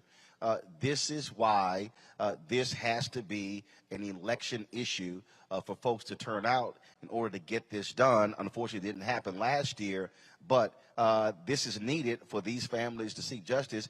But as long as these cops are protected via qualified immunity, they pretty much can do whatever they want with impunity. Unfortunately, that is the case. And I know that nobody wants to hear vote for more Democratic senators when they feel like they haven't gotten enough return on their votes in 2020. But that's just the reality. You have to just do the basic math. The basic math is that you need to hold the House with a simple majority would be fine there. And you need to get at least 52 votes. Hopefully that there are some people who were previously hiding behind Manchin and Sinema that will come on to the side of getting rid of the filibuster so that we can get a number of things pushed through. But I think there also speaks to the culture of these police departments. You know, I was reading in the case where, you know, the police officer, Daniel Straub, actually, you know, blew the whistle on the fact that the police narrative was inaccurate. And he's the one who's out of a job as opposed to the one who actually shot, you know, Miss Stokes' son, and he's still on the force, or at least it was at the time of this article. So there is so much that needs to be done in terms of just reforming the police culture, protecting the police officers that do come forward and be truthful in these situations. But legislation at the federal level would go a long way. Larry, this is the issue that, again, we keep focusing on. And look, if you don't have the federal bill, you're not going to get it from the Missouri legislature. And so you have to have some type of action on the federal level.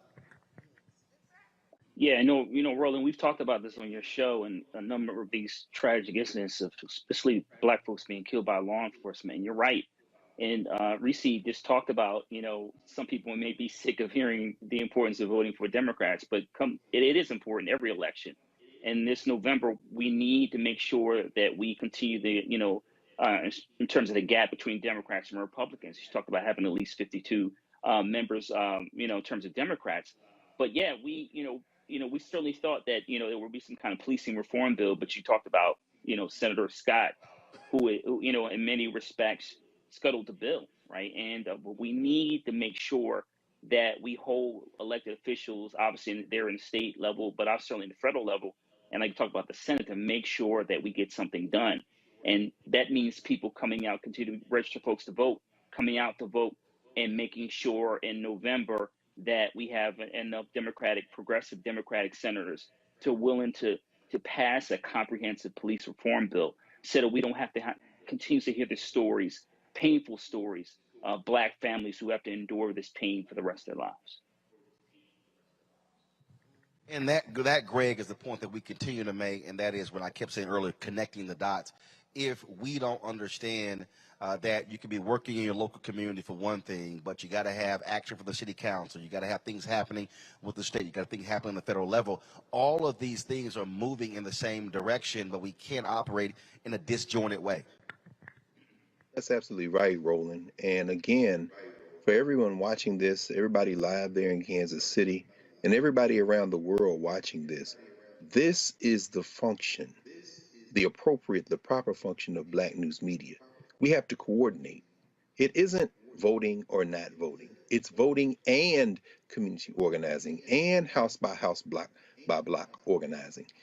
The frustration, the sorrow, the expression of all the emotions that we're hearing there on the stage, and our hearts go directly to you all, because that could have very easily been any one of us.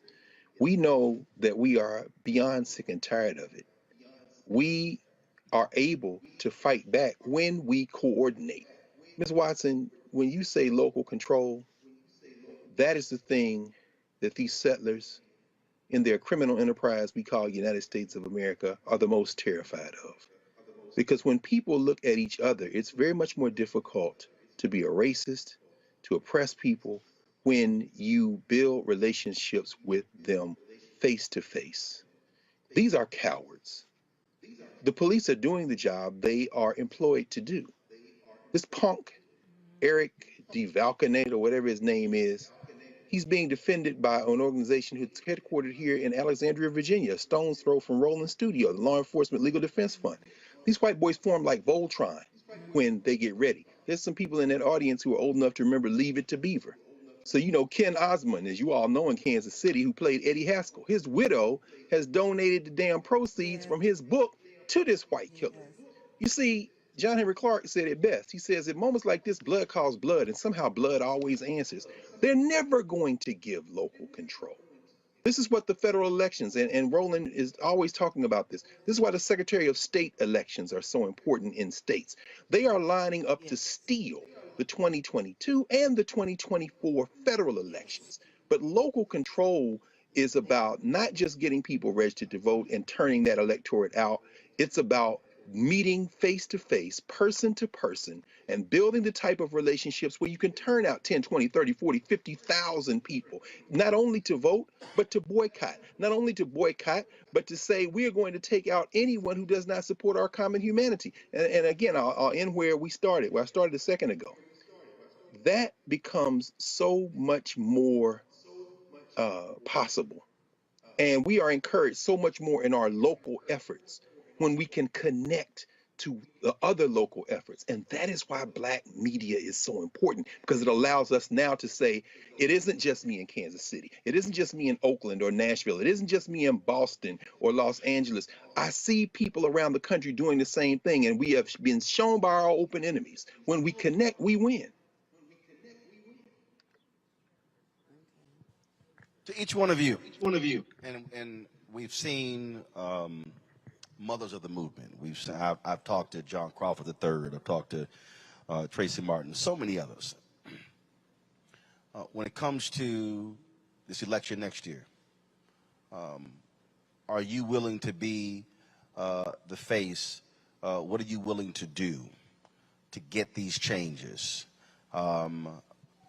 Because what I've always learned is that those people who have been directly affected by police violence are really the most effective voices to get other people to get off their butts and actually do something. And so what, from your perspective, what are you willing to do? What do you want to do when it comes to making these changes with the election happening next year? Well, I'm willing to do whatever necessary. Whichever group that I could get with, they need my assistance to go out and speak, anything in that regard. Because, see, what happened with Cameron, they admitted it through the trial that it was a violation of his rights. So they don't, you know what I mean? And no de-escalation. You can have me talk about anything. Retrain the police, let them be drug tested if they done been out there and used their firearm. That 48-hour stop, without reporting. Come on, we got to change that. And whatever's necessary for me to do, I'm willing to do it, because what they did was wrong. And the culture, the young lady spoke about the culture, was so deep that they knew they was going to be covered by the police chief, even the police chief. Before the trial went on, got up and said, the bad guy dead. You know what I mean? Stuff like that. So that culture's real deep. And you keep telling me about all officers not bad. Well, where the good ones? Where they at? Why they don't stand up? You understand what I'm saying? Yeah. Well, what I do when I get upset, I write. I just wrote to President Biden a couple of days ago, and I did get a response. Not only do I write the Progressive Caucus, the Black Congressional Caucus, and I contact my representatives, and I just let them know. As a matter of fact, I just sent out some emails today. But the other thing that I would like to see is, I think that we really need to educate people on they say, well, my vote doesn't count. Well, yes, it does. Because even if you don't vote, that's a vote for the person that you didn't want in the first place. And so I think people need to be more politically astute. And also, too, you can get a sample ballot prior to the election and see who's on there, and you need to do your research on that person. And to Gwen's point, just because they're black doesn't make it right. So I want the best person representing me. Now, I did work some campaigns for Obama. I didn't do anything for Biden because I really couldn't get around like I wanted to, but I have done phone banking as well. So, and I will continue to do that, and I will get with whatever organization, that needs me to, I have to sit down, y'all. Yeah, I'll do the data entry, so, I'll do my part to help. I think that I would just piggyback off of my husband and yourself, get with the organization, see where I can be useful, and do whatever it is needed to, help out with the next election. All right, then. Well, let me thank all of you for sharing your stories with us. It is never easy to do so when you've lost a loved one, but we certainly appreciate you doing so, and hopefully this will move some folks to action and galvanize them to make some changes in this city with the election next year. Thanks so much. Thank you. Thank you. We're going to go to a break. We'll be back with our final segment. You're watching Roland Martin Unfiltered, broadcasting live from Kansas City, Missouri, right here on the Black Star Network.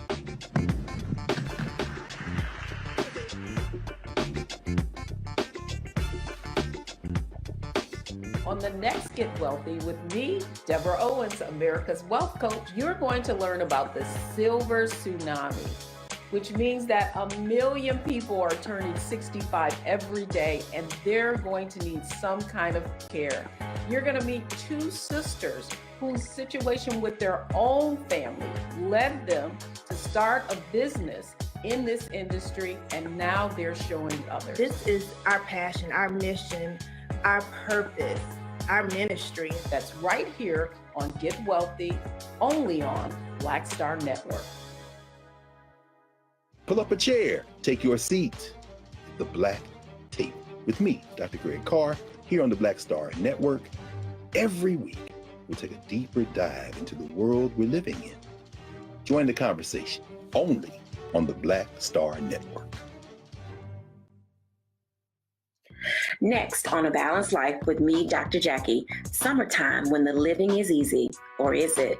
Summer vacations, class reunions, kids in summer camp, all fun, but stressful. You need to get into a summer mindset and have a plan. Oh yes, our panel gives us their favorite summer planning hacks. On the next A Balanced Life with Dr. Jackie here at Black Star Network. We're all impacted by the culture, whether we know it or not. From politics to music and entertainment, it's a huge part of our lives, and we're going to talk about it every day right here on The Culture with me, Faraji Muhammad, only on the Black Star Network. Hello everyone, it's Kiara Sheard. Hey, I'm Taj. I'm Coco. And I'm Lily. And we're SWV. What's up, y'all? It's Ryan Destiny, and you're watching Roland Martin, Unfiltered.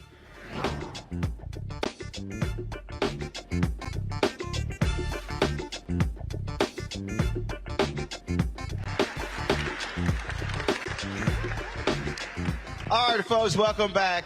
This is our final segment here in Kansas City, where we're talking about black and blue, dealing with discrimination, racism, and police brutality in the Kansas City Police Department. I want to start our final segment talking to Glenn Rice. He was one of the staff writers with the Kansas City Star, who actually wrote that piece that when we first talked about this on April 18th, Glenn and I go back 30 plus years, National Association of Black Journalists.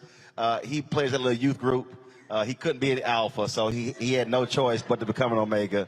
Sorry, I mean, so trust me, we've had a few step-offs. He ain't won one yet, and I ain't gonna make you hop out here, because I got bad knees. So you got bad knees? And I'm almost 60. My knees still work. See, that's how alphas roll, see? See what happened? Alphas got good knees. All right. Glenn, I asked this question to book authors. I always ask them what was their wow moment when they were researching or writing their book. When y'all were reporting in this investigation, what was the wow moment for you as a reporter with all these different stories that you were hearing from these police officers inside? It would have to been Herb Robinson. That was the detective that was driving to an off-duty job in his uniform. He's pulled over by his colleagues. And not only... He was in uniform. He was in his uniform, driving an unmarked police car. It was registered to the police department, to the Board of Police Commissioners, and he was not disobeying any traffic violations.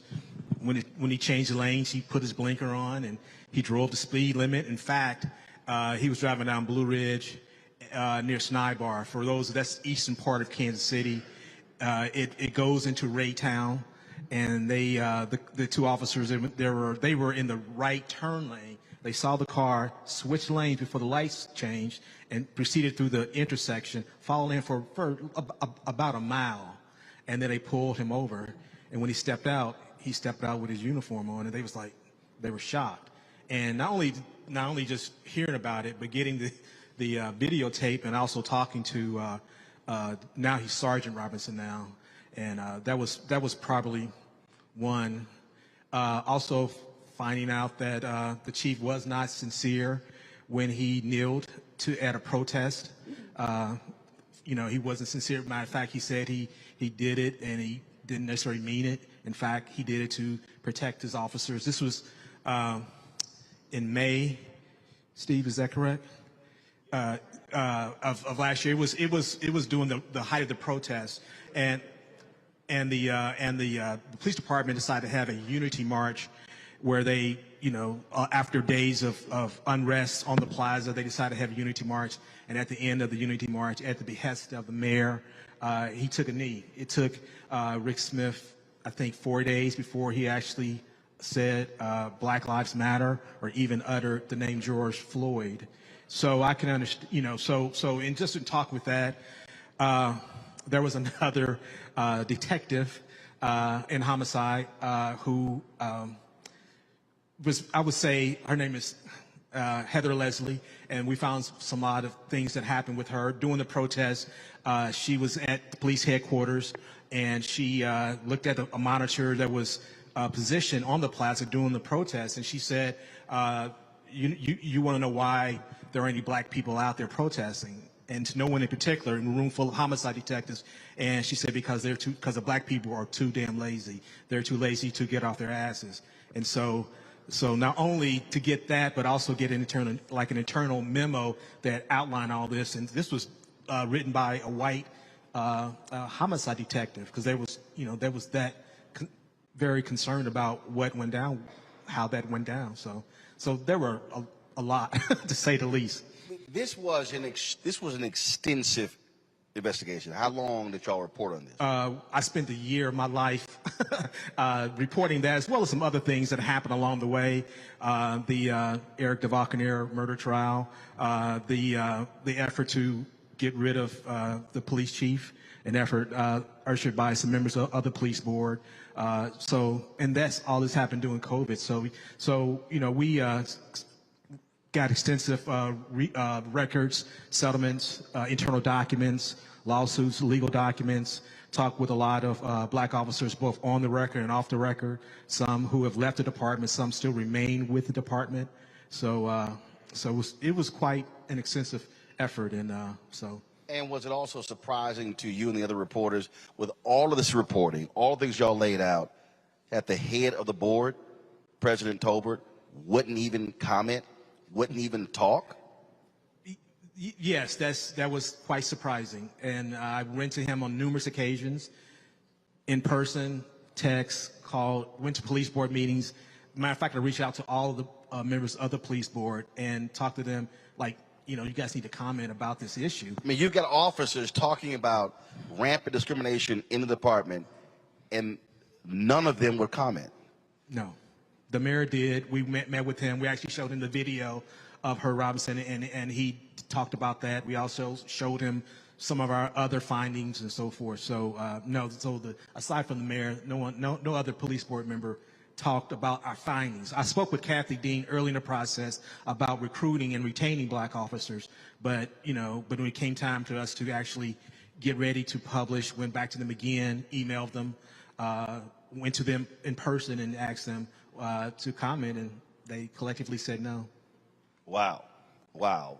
Gwendolyn, one of the things that I often talk about, I spend lots of time studying the Black freedom movement, others call it civil rights movement. And Dr. King was never concerned about the rally. His deal was what happens the day after. We've already talked about you got an election happening next year. What do you want the folks assembled, the folks who are watching, the folks who are listening, the people who are around the country? What's next? What do you want folks doing tomorrow, and then Saturday and Sunday and Monday? Because this is going to be a daily grind to make these changes. Yeah, and thanks for that question. We need our community to show up, sign up to support local control. We believe that that is the #1 issue that has to be addressed in order for us to get any redress with this police department. Without control of policies, we won't be able to address any of the practices and procedures that are oppressing us. We need our community to show up and contact your city council members and let them know that you are going to hold them accountable for their vote. I see one of them in the audience today who voted for that ordinance against our pleadings. And we got to stop allowing our elected officials they voted to give the police more money. When we were saying, don't do it, they voted to give the police more money. We've got to hold our elected officials. You said the council members here? There are council members here. I probably shouldn't have called them out, but No, I know. First of all, hold up. To me, no. Hold up. This is real basic for me. I would just like to know why. Well, yeah, that would be a good question to ask, because we made our points. We bought the case. Oh no, hold on. That the vote we wanted from that council member would have gotten that ordinance out of committee. Hold on. So, if there's a council member here, seriously, I would love to hear. Sure, come on up. I would love to hear why.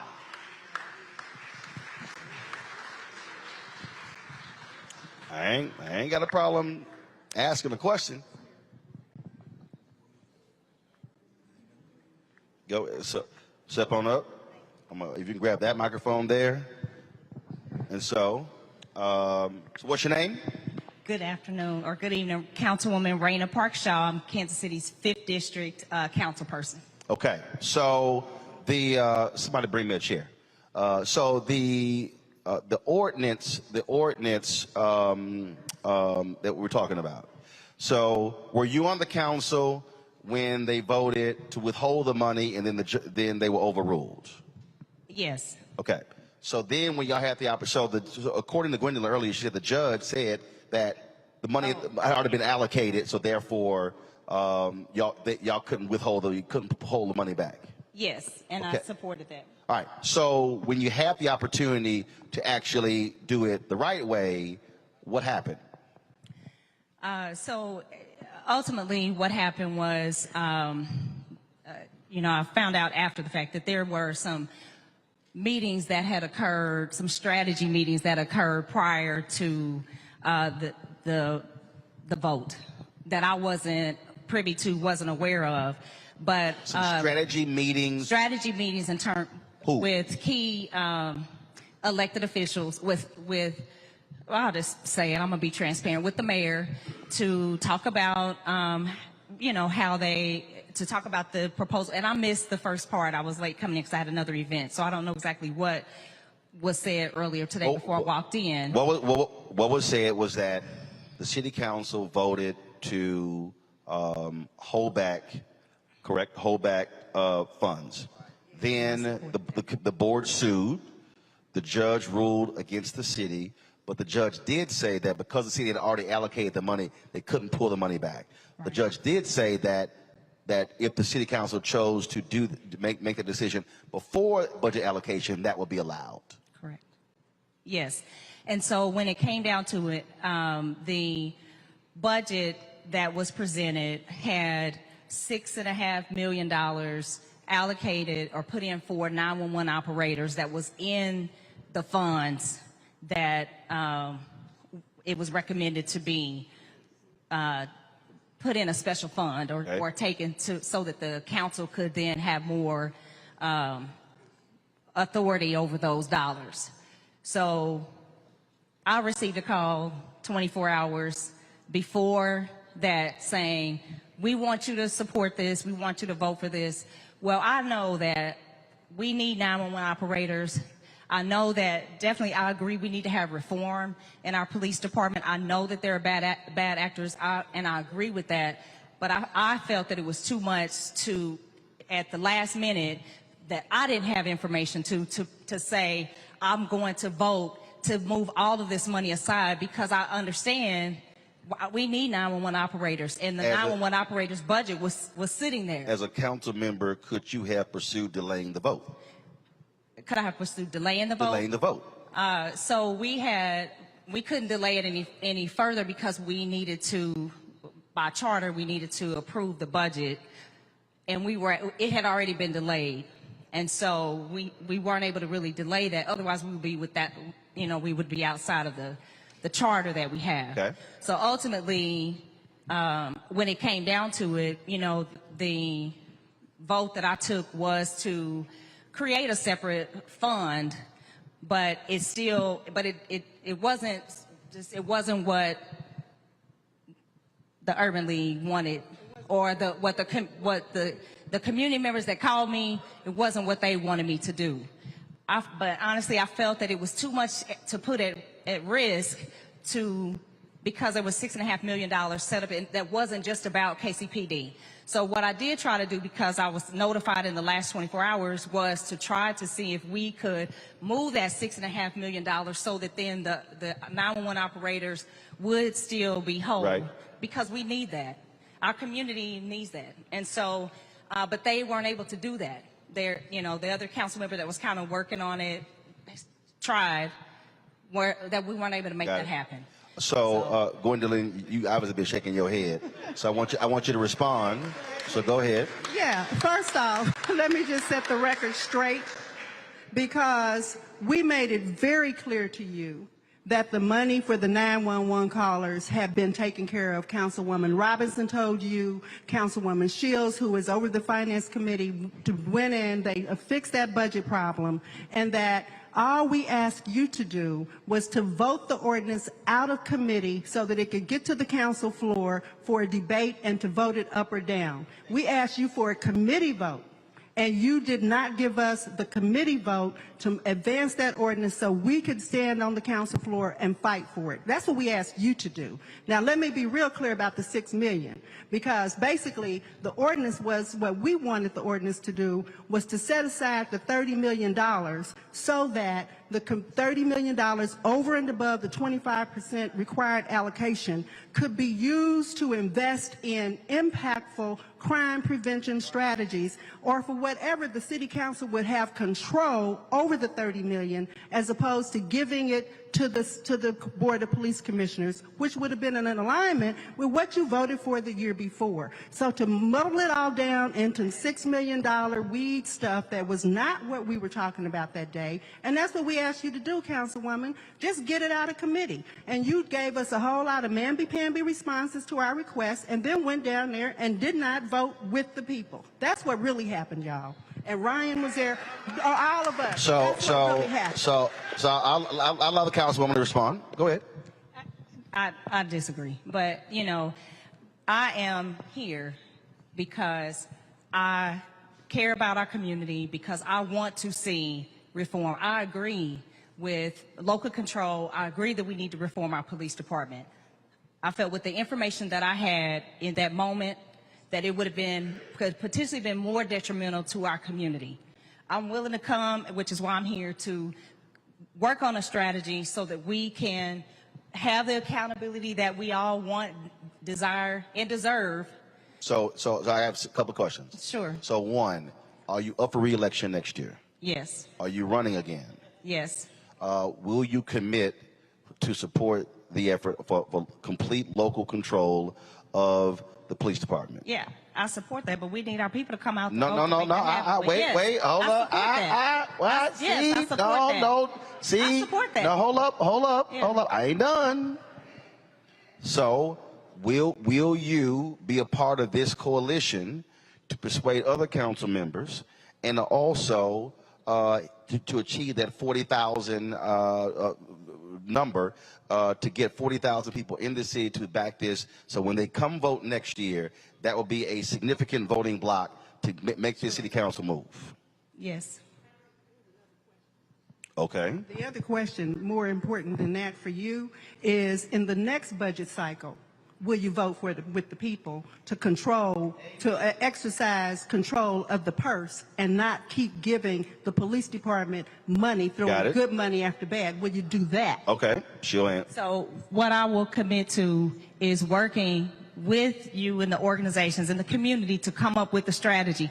I feel like it's unrealistic and unfair that you call me at the last minute to say we want you to do this, but I don't have any information about any strategy other than we want this, we want to pull those dollars. And I felt like it was too detrimental to our community. I was not going to have the potential of 911 operators not being available. We already don't get enough service in our community. We already don't have enough.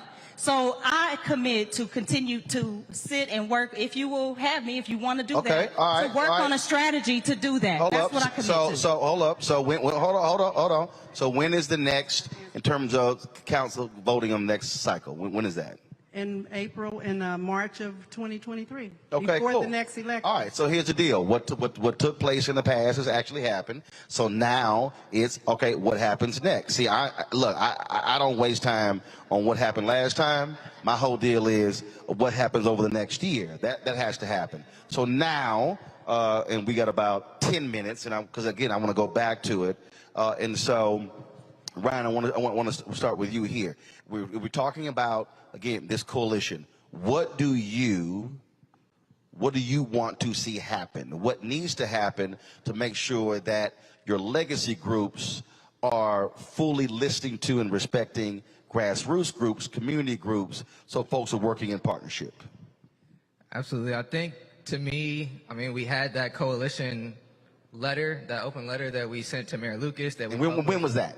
that was maybe, would you say 2 months ago? Okay, got Right it. after the vote, it was in March. Okay, 2 months ago. So, yep, probably about 2 months ago, I would say. And to me, that very clearly articulated what the community wanted. So it's very difficult for me, Councilwoman, I will have to say, it's very difficult for me to sit here and hear that what the community wanted was unclear, or that we hadn't made our demands very clear. And I feel like we all came together. We had been strategizing. We had numerous strategy meetings. I think we had numerous strategy meetings. And so to me, I'm just saying, I mean, we made those very public. I think that the strategy was taking place. So that's just on that end. On what I personally and with people who I organize with, I have a black media organization called the Kansas City Defender.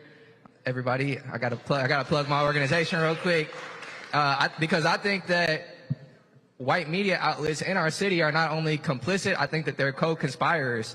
I think they're co-conspirators whenever black people are murdered in our city. White media outlets are co-conspirators in the murders of our people. And so I think it's absolutely necessary that we have black media outlets that are able to change the narrative. And so for me personally, what I can work on and what I have been working on with people who I organize with, what we are working on is starting to change the narrative.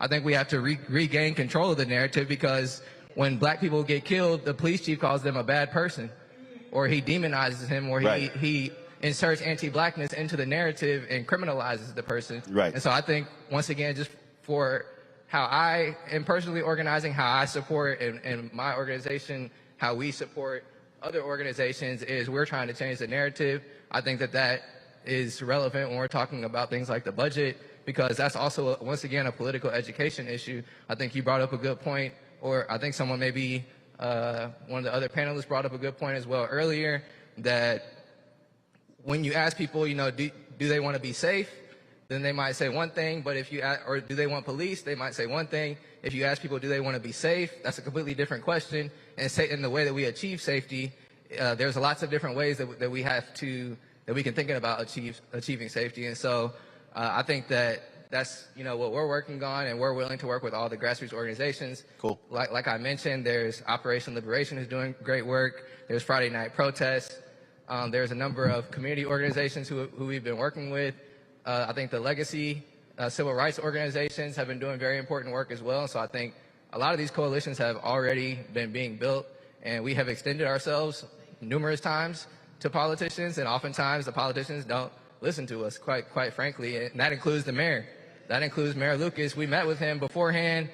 We told him very explicitly what we wanted him to do as the community, as over 10, maybe 10 organizations that are black organizations. Mm-hmm. We said, this is specifically what we think is in the best interest of our community, and we said it was a dictatorial, authoritarian move, because he did not listen to what we said, and he just went with what he thought was the best. And I think a lot of times politicians do that. Right. They don't and listen to that. That's why you get their attention at the ballot box. And the very last thing I'll say is that in terms of these 911 operators, my question is, and what a lot of us were asking is, why wasn't that in the existing police budget that they already had? Why do they need more money for this supposedly incredibly urgent resource? That should have been already. And so clearly they were mishandling the money that they already had. So why would we give them more money? But again, part of the problem is who then controls the budget. Exactly. And see, that's where it goes to. Again, I cover city council. Reality is when the city council approves the budget, they see what all the allocation is. The problem you have is you have this outside group that literally gets the money, but then they control it. Laura, I want to go to you, and that is, I talked about what's next. For us, here's the deal. To run a campaign, you need money, you need people, you need resources. Next, what do you need? First of all, everyone in this audience can ID themselves as a supporter for local control right now through our website. It's more2.org/local-control/. You can hold on, wait. Hold up. Just give the main website. More2.org. Say it again. More2.org. More two. More, M-O-R-E, number 2. .org. .org. You'll find it. On the home page is a big ass button that says local control, right? You'll find it. There we go. All right. You'll find it. You talking about slash, hash, underscore. But you'll find it. More, M-O-R-E, number 2, .org. And the donate button is on there too, right? You can donate that way, and any donations we get in the next day or two, we'll just make them all straight to the campaign, not to the organization. All right, so all the folks who are watching and those who are listening to our podcast, you can also donate to this campaign in this effort. And so please do so. And then y'all let me know how much money y'all got in 48 hours. All right, so go ahead, keep going. What else you need? We want everybody in the audience to, also through the website, you can contact us or you can contact me or one of our people here tonight. No, Laura, hold up. Laura. Get an audience. See, Laura, I'm going to show you how this done. Mr. Martin. I've been going to black church my whole life. Let me show you how this done. Where are your people, Laura? Yeah. I was hoping they were going to do that. So I need y'all to stand up. Stand up. Need y'all to stand up. All right, in the back as well. Where'd Doug go? Okay, now, here's the deal. When we are done, Laura's people will be down front. Y'all will be right here, not back there, right here. And y'all can come up. Y'all are collecting data, right? They need your name, your phone number, your email, your social media, so they can reach out to you after today. Cool. All right, Laura, go ahead. Keep going. That's all I need is we need audiences. So I had a Kappa, no offense to you gentlemen, but I had a Kappa approach me in the audience, said, where can we get you all to speak? So give us an audience and we'll come speak. All right, okay. Kappa's finally doing something. All right, okay. I have a Kappa board chair. I have to show respect. All right, it's all good, you know. We'll let them have something. But it's all good. Without Alpha, they just Kappa Psi. It's all good.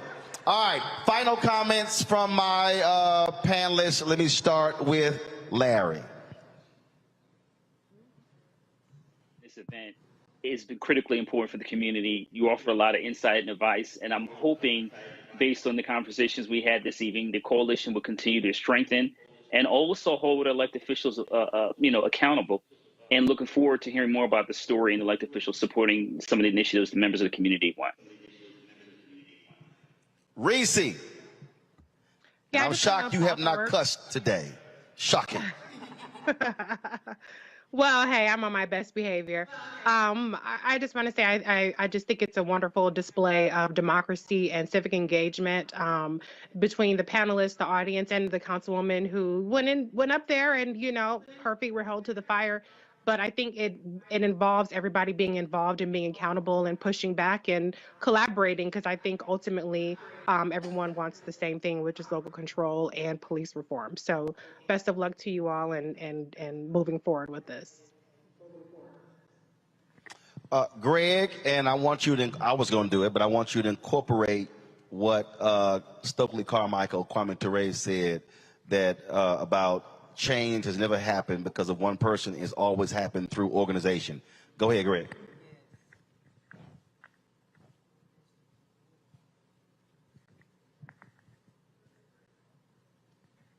Greg, you on mute? Okay, my bad. I was there was so much smoke going on in there. I was shouting over here, so I had to put myself on mute, brother. Anyway, all in the right direction, though. As our brother and ancestor Kwame Ture Stokely Carmichael used to say, if you put Martin Luther King in Montgomery or Birmingham by himself, he would have been killed. He said, history is not made by individuals. It's made by the masses of our people. And he said, it's less important which organization you join. It's less important which organization you join than it is to join an organization. And we know that we must coordinate.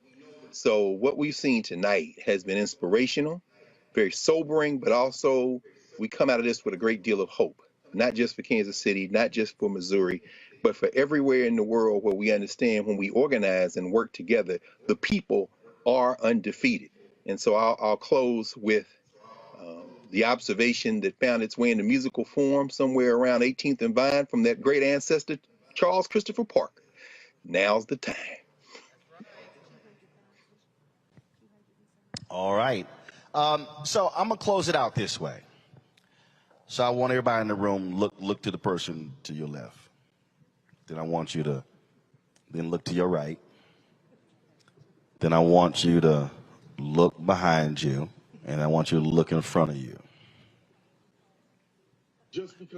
There literally are more people sitting in this auditorium than the number of people who had gathered in a basement in Montgomery in 1955.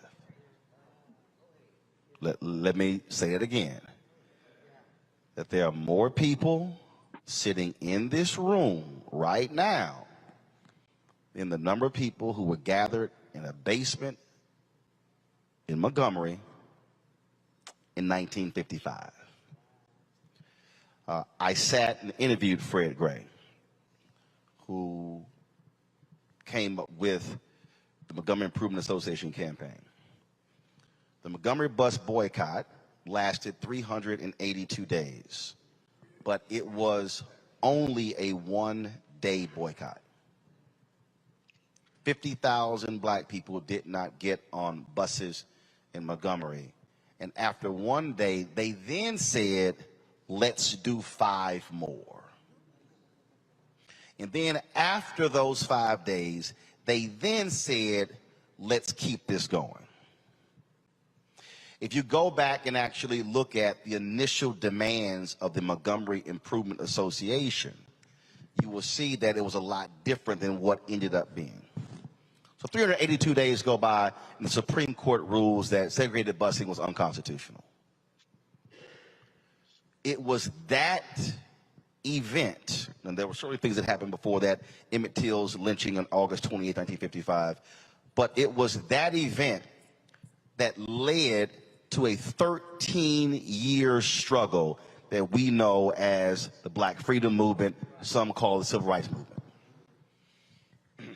Are there 4 college students in here? If you're a college student, stand up. So you're a college student, stand up. That's 1, 2, any other college students? 3, just 4. So there were, stay standing, stay standing, stay standing. There were 4 college students at North Carolina A&T who decided to go sit at a lunch counter. They did not ask the NAACP for permission.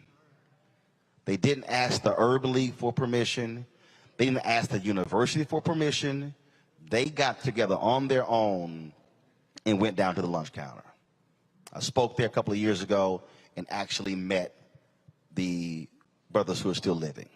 As a monument to them on the campus. Y'all can be seated. Why am I using those 2 examples? That 40,000 number you can easily hit. How many registered voters in this city? Okay, 280,000. It's actually 218. 218,000. Yes. Folks, that ain't even 25% of all registered voters. You can literally do this. You can literally do this. Now, some of y'all are like, man, he was pushing everybody. The reason why is because I just don't believe in, I hope they turn out. I want to know who is going to turn out. That's right. The reason I was like, no, y'all got to stand up, because I hate when we have gatherings and people show up and no one collects data. You ain't know who the, if you showing up tonight says you care about the very issue, which means someone should be collecting the data of every single person here, so you get a phone call or a text or an email tomorrow and you're already inputted in the database, so you can now start receiving text alerts or email alerts about the next thing to achieve the goal of changing the system. And there, I guarantee you there's somebody who's sitting here saying, yeah, man, I don't know, man, 40,000 a lot. I already laid it out to you. 40,000 people over the next 10 months is 4,000 people a month. If you have 25 or 30 organizations that are part of the coalition, let's just say you make the goal, we want 40 organizations to be a part of the coalition. That means you just simply task for each organization to get 1,000 people. That means that over the next 10 months, all they got to do is get less than 100 people every single month. What do you think then will happen? I'm going back to Montgomery. Because trust me, the folk in Montgomery is like, yeah, they going to get on that bus. Then they were like, damn, 50,000 black people walked. But the beauty of that wasn't that shocked the white establishment. It actually shocked black leadership. Because they actually saw what unity looks like. And then when they did it for 5 days, they were like, yo, what happened? Those four students, people forget, literally the actions of those 4 North Carolina A&T students spread like wildfire over a period of 3 weeks all across the South. The exact same thing happened. There was no Google, there was no Twitter, there was no Instagram, there was no TikTok, no Snapchat, no Facebook. It spread like wildfire. So I want you to visualize this. If you hit the 40,000 and you then elect at least 7 city council members that support your position, you now control the council. But you just don't control the council on this initiative. You control the council on every initiative. And those 7 gotta listen to the 40 because y'all put them in office. And you can tell them about that Cosby Show episode, I brought you in this world, I take you out. You can look at one of those people and say, we put you in office, we can take you out. Now you begin to say, wait a minute, hold up. Bond initiative, who gets the contracts? Now, housing, we got the 7 votes. Now, reimagining public safety, we got the 7 votes. So literally, 40,000 people, organized and mobilized, can elect 7 of the 12 council members, and now all of a sudden, you control the city council. And if the mayor don't act right, he gets replaced. If there are incumbents who don't act right, they get replaced. Force them to make the commitments. Now, imagine what happens after April. Now imagine what St. Louis then sees what's happening in Kansas City. Now what happens when other cities that are around Kansas City, what happens? Just like Montgomery completely altered American history and world history, you deciding to mobilize and organize to hit the 40,000 could literally lead to the same dramatic shift in this city, in this state, in this country. There's been no movement in the history of the world that ever started with a mass consensus. It all started because one person simply said, I got an idea. And then they told somebody. They told somebody else. They told somebody else. If you decide to do this, I should come back here a year from now for a victory party.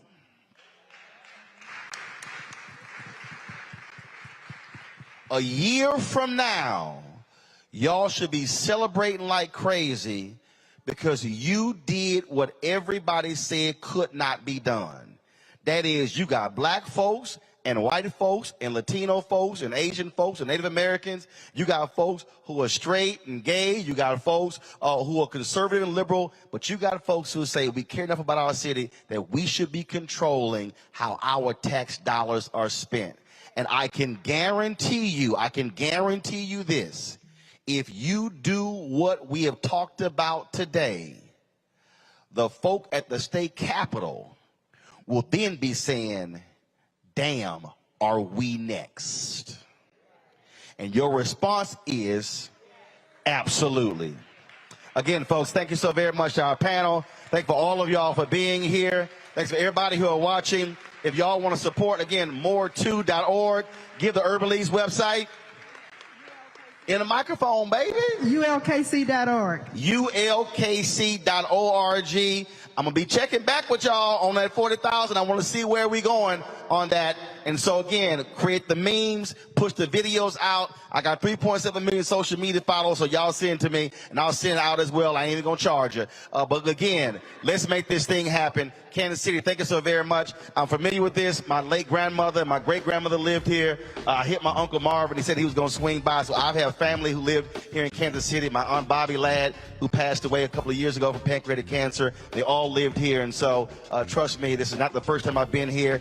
Eric Weston, I hit him earlier. He's in Orlando with the Black newspaper. I hit him as well. And so I spoke at their event. So this is not, trust me, I'm not new to what's happening here in Kansas City. Good to see Glenn. Also, Pastor Dan Edwards, I pledged him at Texas A&M. And so y'all got to, look, if he ain't acting right on part of this deal, y'all give me a call. I'll deal with that. So I ain't got no problem. I ain't got no problem letting them know. So again, everybody who's watching, don't forget, download our app, please. Apple phone, Android phone, Apple TV, Android TV, Roku, Amazon Fire Stick, Xbox One, Samsung, and of course, support our Bring the Funk fan club, where every dollar you give goes to support this show. A bunch of y'all walked up to here, handing me all sort of cash. If y'all gave me money, then give me your name. Be sure to give me your name, because every Friday we run the list of all of our donors. More than 30,000 people have actually given to our show in the past 3.5 years. And when he talks about the importance of black media, that's why we have a mural on our wall. The nation's first black newspaper was Freedom's Journal. March 16, 1827, the third paragraph, they wrote, "We wish to plead our own cause. Too long have others spoken for us." And so the reason that is important is because we do not need to be asking someone else permission to have these gatherings, to broadcast these gatherings, to do these events. Because if you understand the history of black media, if you understand what the Kansas City papers did, the Chicago Defender, the Pittsburgh Courier, Atlanta Daily World, that's how we were able to get through, because black media covered our story. And I'm not interested in asking anybody permission, can I please go cover something? That's why I said I choose to own. And so when people say, man, I wish you go back to CNN or MSNBC, no, if I can't own it, I'm not interested. And so that's why we do what we do. So folks, Cash App, $RM Unfiltered, PayPal is R Martin Unfiltered, Venmo is RM Unfiltered, Zelle is Roland at RolandSMartin.com, Roland at RolandMartinUnfiltered.com. To our panel, Larry, Greg, and Reese, I certainly appreciate it as well. We normally have a lot more time to talk, but I'm glad y'all were here with us as well. And so thank you so very much. More2.org, y'all come down here, come on, have your pass and everything ready down here. Everybody here, don't run out of here. Sign up, give them your information. But again, the movement starts now. Don't make this a moment, actually make it a movement. And trust me, when you throw them out of office, they're going to be like, damn, why did we piss them off? That's why you got to hit that 40,000. Thanks a bunch. Holla!